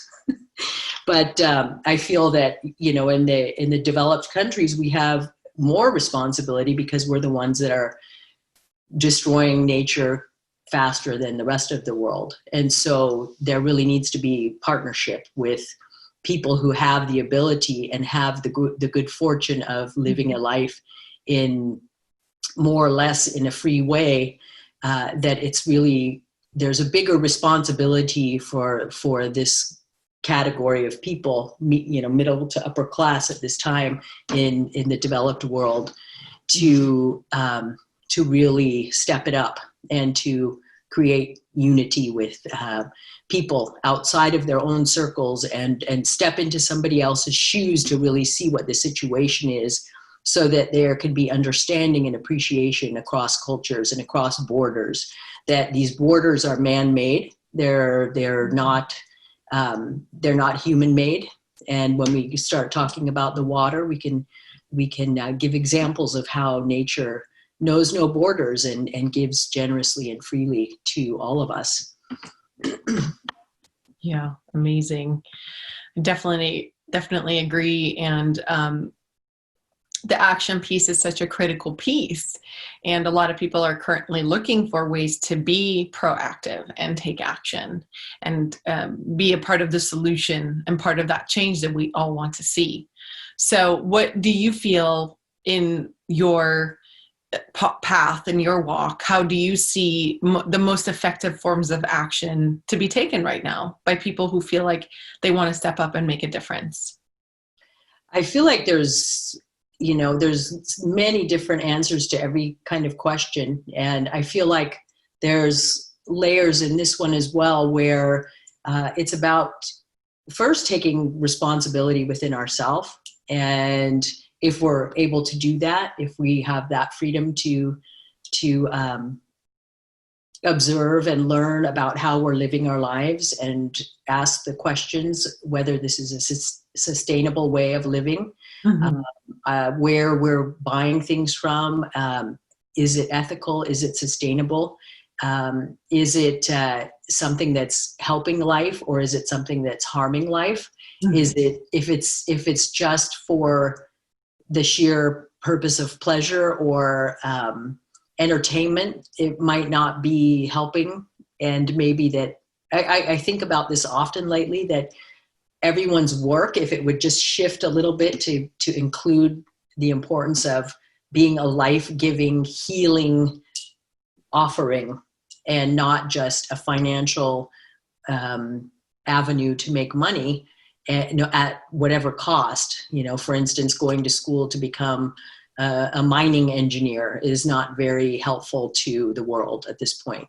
And it's like, it's just, that's just one example. But I mean, I think that there has to be a shift in our consciousness at this time as to how we have been living and seeing kind of the rat race of the first world or the modern world, and understanding that we have to kind of put our own brakes on and take a look. And the COVID has been very helpful in that, because we've all been forced to, which has been a miracle in and of itself, to have to come to a complete stop and not be able to go back out and let the earth take a breath and let the earth feel like she can rejuvenate herself, because we just take all the time. And now I just thought it's very hurtful, the lives that have been lost and the hardship that has come. But I also see the miracle of the possibility that is here for us if we can really pay attention to what's happening right now, and we can really take this time to wake up. And so I think it starts within ourselves, and then it starts within looking at our own critical way of thinking. I feel like as humans, oftentimes we can be really egocentric. We can think for ourselves, and what's the best thing for me, and how do I feel about this, and what do I want for myself? And I think we have to start thinking about other people. We have to start thinking about helping each other. And we have teachings around that too. They say, you know, every day of your life when you wake up, you must learn something new and you must help somebody with something. And so if you're just living a life that's mostly self-serving, then you need to kind of reset and look at where you can give back, and that everything that comes around goes around. And so what you give, that happiness and that helping hand and that ability to let go of your judgments and your stereotypes and thinking that people are so different from you, instead of appreciating the wisdom that they might have and the culture that they might have and the wisdom that might come in that culture and the languages and the knowledge about the land and the plants and their way of life, is the miracle of being on this earth in a multicultural world, and to just have a homogenous way of living in the city, in this modern world where we just keep getting further and further from nature. We're missing the point of what it means to be diverse. And nature itself shows us the diversity. It shows us the brilliance of the creation that is here, the spiritual beings of the earth and the sky, and how the creation occurs in so many thousands of different ways that are miraculous and amazing and beautiful. And that's where the wisdom is, and that's where the healing is, and that's where the teachings are. That's where they come from. And so if that is not a part of our life, then we're getting off track. And so paying attention to those things, being involved in unifying where you can, being involved in stopping simple things like drinking water out of a plastic bottle, and why the plastic bottle, and who's making the plastic bottle, and what are they doing with the rights of that water, and how are those things taken from everybody who should have a human right to have clean water. Let's look deeper into things and not just pick something up and just do whatever with it and not think about it, because we have to look deeper into where things are coming from and where they're going from here, and how they're affecting us, and how they're affecting the earth, and how they're affecting other people. And so we as citizens, as the people, we need to rise up, because if we're going to just sit here and wait for other people to take care of everything for us, then we are not going to be taken care of. We have to really, and that's why I came to speak today. It's like, I'm no expert, but I have a voice, and I have a love for this earth, and I have a responsibility by having this voice. And therefore, even though I'm not an expert, I will stand up for the earth, and I will stand up for the water, and I will stand up for life, and do my part to the best of my ability, because why should I sit back and be quiet when there's something that needs to be said, you know? Absolutely. And you mentioned the water, and you mentioned the simple shift in, for example, not drinking water out of a plastic bottle. Mm-hmm. And how to really stand up for the water. Mm-hmm. So my question to you is, well, why should we stand up for the water? What does that mean? And for example, what we learned with the Standing Rock situation was that saying of Mani Wichoni, water is life. Yes. And today in our alignment, there is a movement happening with Neptune that really rules water. And so water is a theme of our day energetically on our planet right now. And so in your relationship to water, tell us a little bit about why it's important to stand up for water and how. Okay. Yes, water is life. And that is what we understand as Indigenous people. We know that water is life. We know that coming into this world, onto this Mother Earth, that it is through water that we're conceived. It is through the seeds and the transfer of the egg and the sperm that are traveling through those sacred water. And the water that surrounds us when we're in the womb and takes care of us and nurtures us the whole time. And it's the water that breaks before our mother gives birth, and the water that goes onto the earth and returns itself to the earth, and that agreement that's made between the human mother and the Mother Earth to care for this new life, this new child. And throughout every day of our life, water is a sacred part of our life. Without the water, we can't live. Water is one of the first elements that came together with our grandfather fire and formed around the grandfather fire through a process of the way that it came into the condensation, a process of condensation through our ancient stories. There's stories about how this occurred and the wisdom of our grandfather fire and our holy water spirit. It's not just an element, it's a spirit, it's a living spirit.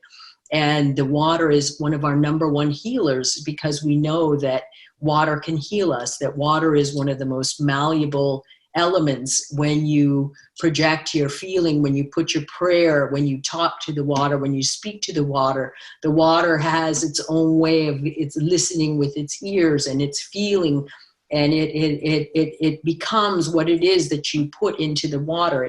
If you have a positive thought and a positive prayer, the water will listen to you and it will transform itself. And this is something Native people have known from forever. And until science came along and said, this is how it is, then people started to believe it. But we know through our ceremonial ways and through our teachings and our creation stories that it's always been that way, and that water is always a part of our ceremonies, and that water is something that many of our people still, as Native people in this country, have to go and haul water. We don't even have water running into our homes in some places on the different reservations around this country. And there's a relationship with the water that it's highly honored and highly respected and taken care of. And oftentimes I work with children, and I will go into the classroom and say, ask the children, where does your water come from? Where does it come from? And they say, it comes out of the faucet. It comes right out of the faucet. That's it. And so we talk about that. Where does the water come from? And the water comes from the sacred mountains that are upon our Mother Earth, that most cultures, most traditional indigenous cultures of each country have their sacred mountains. And on the top of those sacred mountains, there's the male rain and the female rain, that there's always the male and the female, that there's always both sides there. In other cultures they call it yin and yang, or the male and the female, the light and the dark, the day and the night. The male and the female rain, they come together, the male rain being the heavy rain, the strong rain, the thunder gods, the lightning, that female rain being the mist and the soft rain that comes. And the mixing of the male and the female rain in the same way that we conceive as human beings to create life, that is how our holy water spirit conceives and creates the youth rain, the fresh rain that's born on top of the mountain. That then from there it comes down the mountain, and it nourishes everything all the way down the mountain, all the plants, the forests, the animals, the streams, the rivers. It goes all the way down, and sometimes goes underground and goes deep within the earth. And it goes all the way out to the ocean, and it goes back into the ocean, and it cycles itself, and it has a wisdom of how to purify and cleanse itself, and it has non-judgment. It feeds and nourishes everything in its path. And so it's if you want to understand something, you can pray to the water, and you should take care of the water, because you are the water. We're made of water. But it's not just that we're made of water, it's that it's a living spirit. It's alive.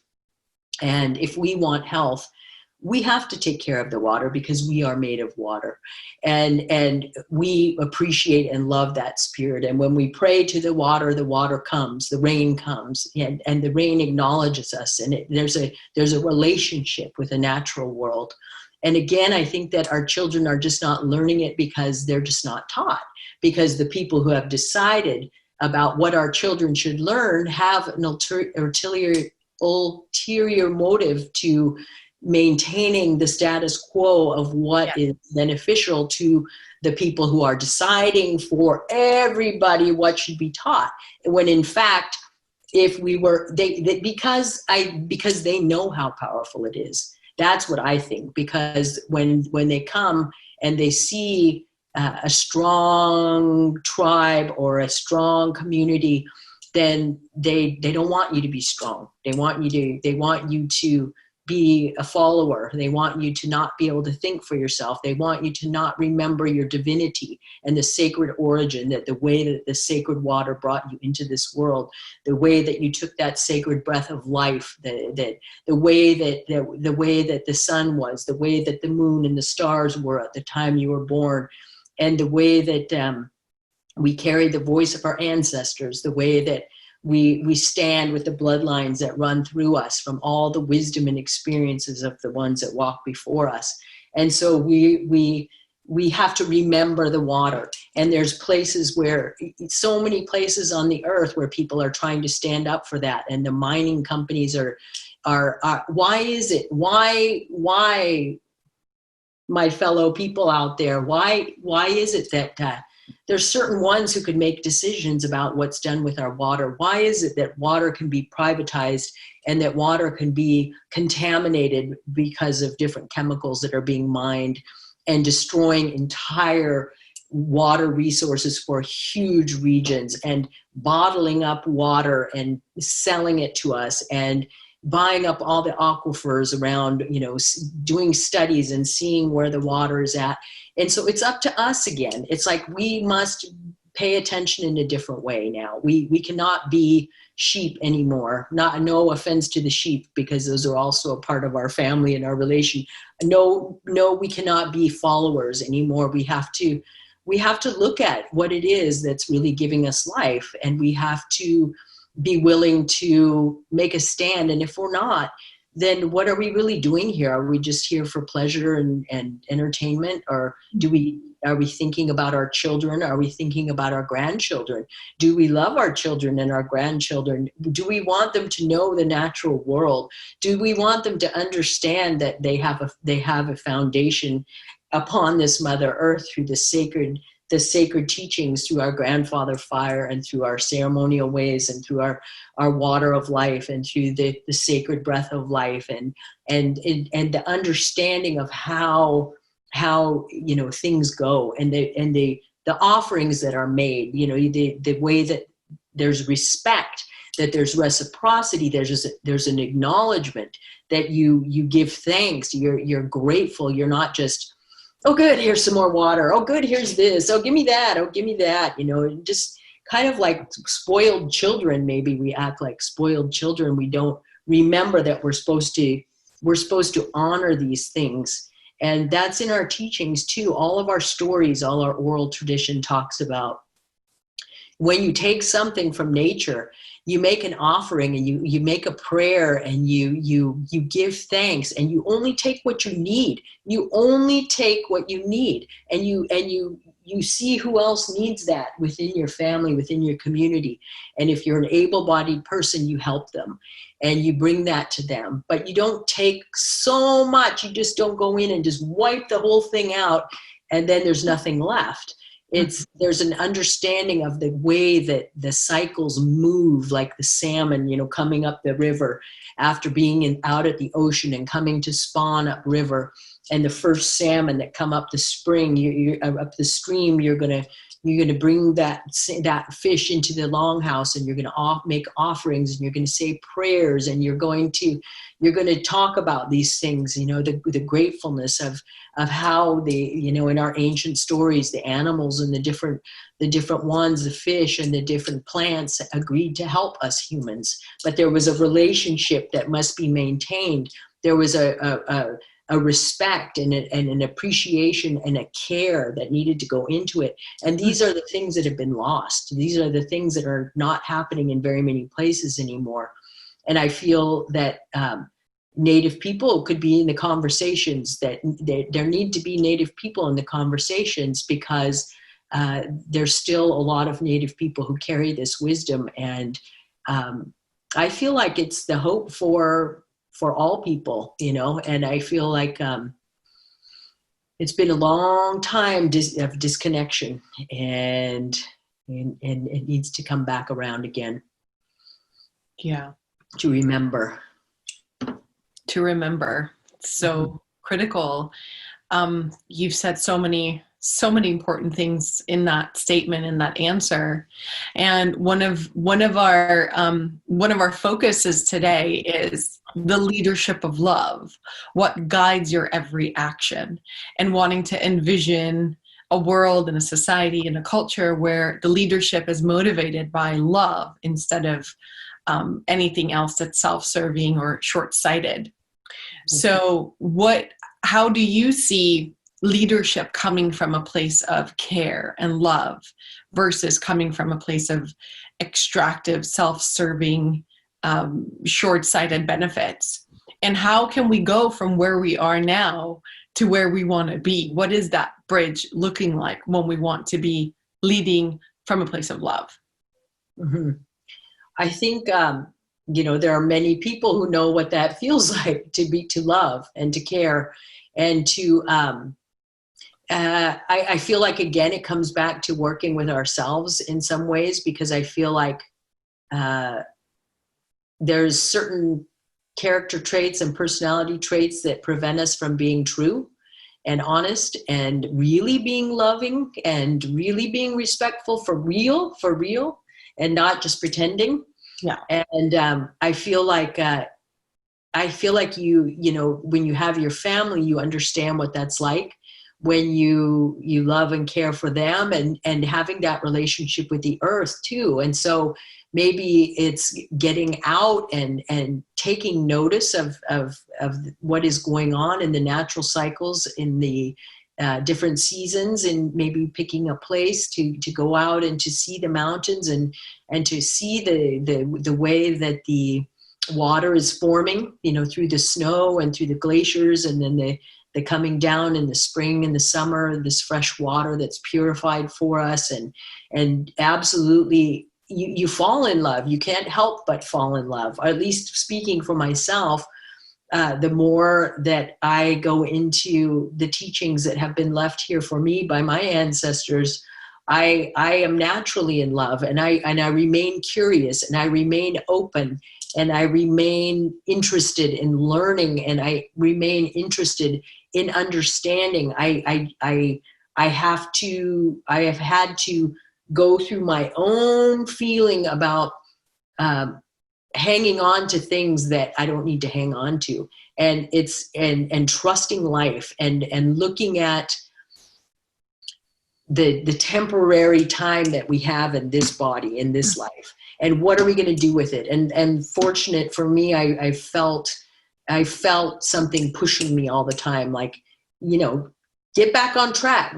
Something tells me, get back on track and do it, do it now.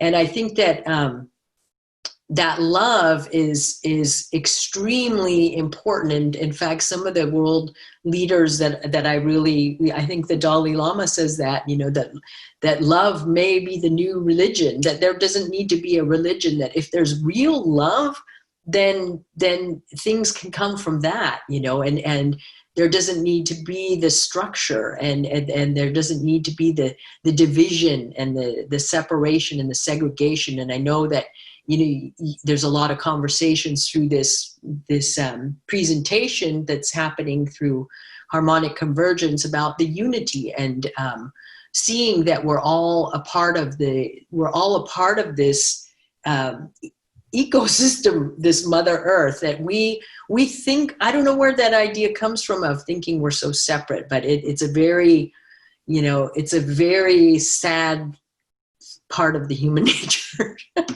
And it's also been there from the beginning of time. It's one of, as the Buddhists say, it's one of those seeds that you might want to stop watering, because it grows into an ugly monster, and it grows into hatred, and it grows into racism and discrimination, and it grows into hierarchies, and it morphs into being very destructive, because it's not life based on love.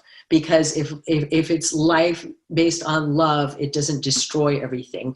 If it's life based on money and making money and having fame and having all this glory for myself, then it's destructive. It's very destructive. And so if it's loving, it gives to life, it supports life, it helps life, it heals hearts, it heals our children, it heals our relatives, it heals people we don't even know that we can be kind to, whether we know them or not, because we share this existence that's very sacred and very special. It's a miracle that each one of us are here. And somehow may our minds open so that we can come to this understanding.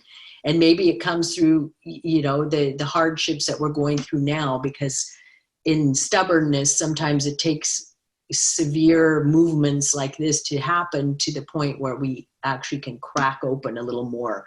But it's opening the heart, continuing to open the heart and to monitor ourselves when we're being judgmental or critical or closed-minded or lacking perspective or thinking. They say there's the perspective that each one of us has is just our own. And then everybody sees the world in a different way. And so there has to be an understanding on how to communicate effectively and thinking simply about the earth. Life should be more simple, and there's enough to go around. And so it's I love what's been happening through this time with COVID about all the gardens that are coming out again and growing our food, and listening to some of the world leaders about not the world leaders, but people like Vandana Shiva, and listening to them talk about, the women who are working with the plants and the seeds, and the people who are taking care of our seeds, and the people who are fighting for the food sovereignty, to have our sacred seeds, our heirloom seeds from thousands of years ago, and to have the diversity of the seeds, and to be able to plant our own food, and to be able to eat our own food, and to be able to have this clean water. And so love comes in many, many, many forms, but it's kindness too. And it's a word I've been seeing more everywhere I go and hearing it. Kindness. What is kindness? It's not that hard to be kind. And sometimes it's again, that's so many layers, because everybody's got their different beliefs and thoughts. But as more of us can be kind and then come together, be kind and come together and find solutions, because we are intelligent and we need some wisdom to guide our intelligence. We're not just book smart, because if we just got smart from a book, we're not really putting it into action. We're just reading it and regurgitating it. So we have to do it and do it together, and care for one another, and be willing to hear each other, and to be able to try to understand from what we're hearing, and quit taking everything so personally. Just listen, and out of curiosity. I always think of children, like the way that our children come into this world, and they're curious and they're open and they love everything and they love everyone, and everything is interesting and everything is new. And it's like, if you could have a fresh vision like that, and bring back that curiosity and freshness of a child, then life is just, can be so beautiful. It's our attitude, it's our positivity, it's our hope. Those things make life beautiful. Those things make life beautiful, even in the hardest times. And so there has to be positivity. You have to work on those negative things and turn them into something positive. Just the way that they say the Mother Earth can recycle it for us, and the Mother Earth can take these things and make beauty from them. But let's take care of her, because she's taking care of us. It's our mother.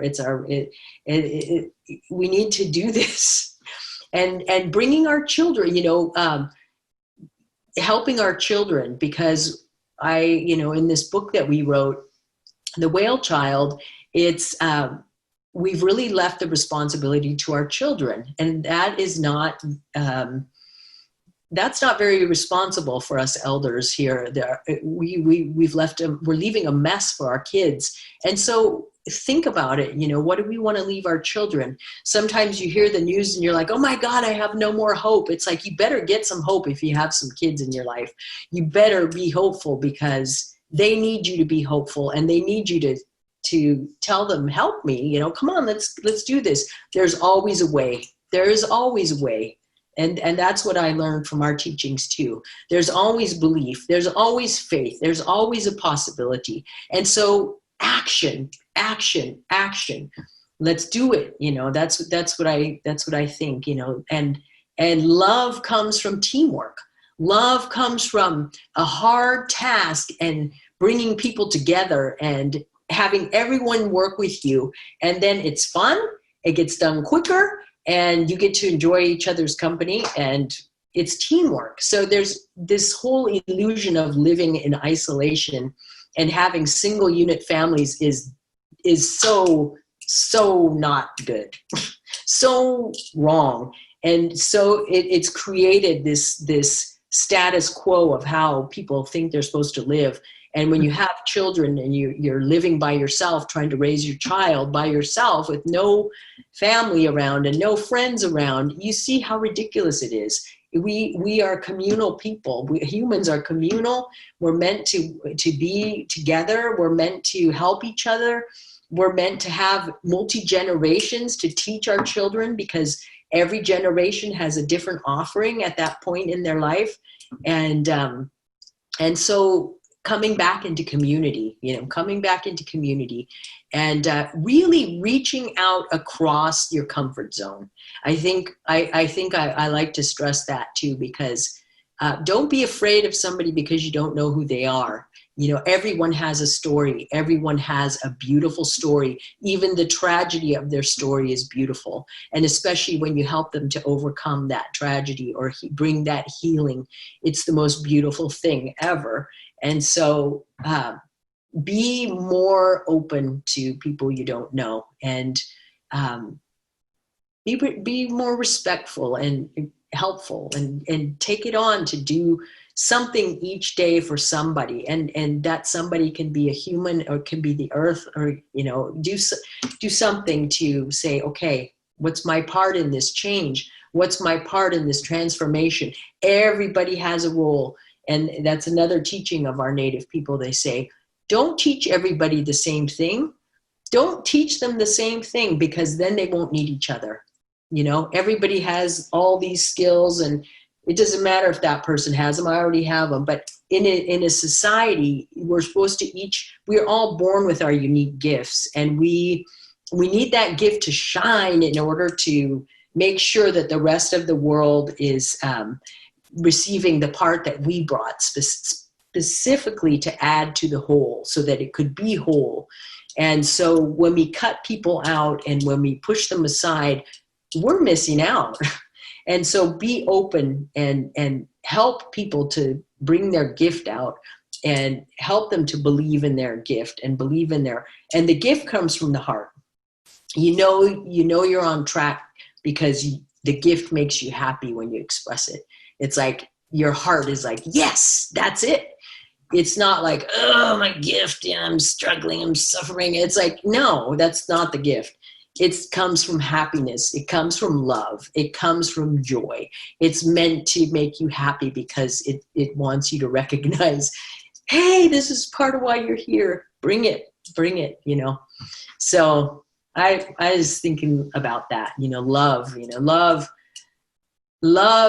will break your heart and humble you to the core and show you the beauty. There's everything about love, all of it, all the feelings, but ultimately it brings you to a place of deep humility and humbleness about the passing of time and about the amount of time that we have in this life, and where we're going to go from here, and how our spirit's going to carry on from here.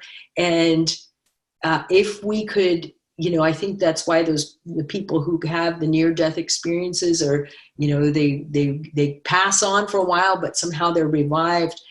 Somehow they catch it, they wake up. But it's like, we just need to wake up now and remember that we don't know how much time we have, you know? We don't know how much time we have. And so it has to be, each day has to be the blessing, and we have to make the best of every single day that we have, and do something helpful and useful for this earth. So Amazing. Wow. So profound. So much wisdom in what you're sharing. And I'd love to hear more about your authorship and the books that you've written and illustrated and created with your brother. I understand that your second book is about to be published. Mm-hmm. So I'd love to find out more. Please share with us. Okay. Yeah. Books. So the first book is called Tawny's Search for the Heart, and it was one that we self-published together. My brother's name is Keith Igawa, and we wrote that book, and it's kind of based on how we used to feel around our great grandma and the time that she lived in, being born in the late 1800s, up on the Sklallam Reservation or the Sklallam Territory out here in the Puget Sound, and then traveled by canoe to live up at Lummi when the reservations were established. And just feeling that gap between the way that she lived her life and gathering and fishing and really working with the land and being a part of the land, also being in the boarding schools. And so it's about this little girl that doesn't really fit in school, but what she's being taught is what her grandma is showing her, and she ends up bringing that knowledge to the other kids, and they end up building a cedar canoe that there's a cedar tree that talks to her and tells her, I want to be that canoe for you and for the other kids. And so that story, it's Tawny's Search for the Heart, that everything that you're looking for in the world is already in your heart. And that the journey is, any hardship that you go through, you already have the answer for it. It's right here in your heart. And so that's Tawny's Search for the Heart. And then The Whale Child is one that we're getting published through North Atlantic Books, and it's coming out September 8th. And it's a story about a special whale child, the way that all of our children are special, the way that every child is born with a gift. And this child's gift is to be transformed by the water spirit into a human child for a short time in order to meet his family on the land, a little Coast Salish sister that he has and his human mother, and to share teachings about the oceans and the water and what's happening to our oceans through his perspective as a whale, and coming to teach his little sister, his little human sister, in understanding that she is taking on this responsibility with the other children. And so it's a story that was inspired by a real dream that my sister had the night before our nephew was born. And she dreamed she was swimming in this beautiful tropical water that was shallow, and there was a whale swimming there. And she swam up to the whale, and she looked into the eye of the whale, and it was looking back at her. And then the eye just went black, and then in that eye was a baby's eye, and the baby was looking back at her, and it had a certain kind of blink where the eyelid would kind of stick, and then it would kind of pop open. And she woke up right after that, and she told her husband, the baby's coming, we need to go to the hospital. And she forgot the dream. And so when he was born, it was a very intense time, because she went through labor for 46 hours or something, very, very difficult.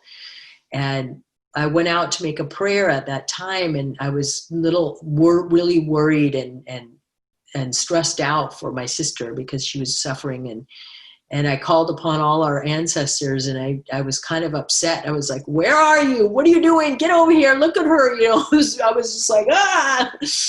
And I went back in, and my dad was sitting on the side of the bed with my sister, and he had his eyes closed, and he was crying. And we said, Dad, why are you crying? And he said, all the grandparents are here, and there's somebody with them. And then in that moment, then my nephew came, my sister's son. And so we always called him our whale child, you know, and the way that it is with our native teachings, it's like when you come into the world and you're given a name. And so he was given a name, and they say, you know, don't drag that name in the mud, you know, uphold that name, have respect for it, have respect for the ones who gave you that name, and take your responsibility and remember who you are. And I felt that calling, like, you know, we need to write this book for him so he remembers who he is, and he remembers his divine origin and his spirit and his purpose. And so the book was written and just ended up containing all the teachings about the water and the magic that exists in this world that has been here all the time, that we just have turned a blind eye to in a lot of times here, because we don't notice these things anymore. And so it's bringing back that magic and bringing back the hope that it's definitely has places where his little sister's like, what are we going to do about this? Just the way that people think, what are we going to do? We're in deep here. We've made kind of made a mess of things. How are we going to get out? But it's like, you always have to have that hope, and you always have to take that first step. You always have to move in that direction. You can't take on the whole thing at one time. You got to just start moving. And so The Whale Child it'll be out September 8th. And we're feeling really happy because it's just a major accomplishment filled with a lot of prayers and a lot of hope for teaching our kids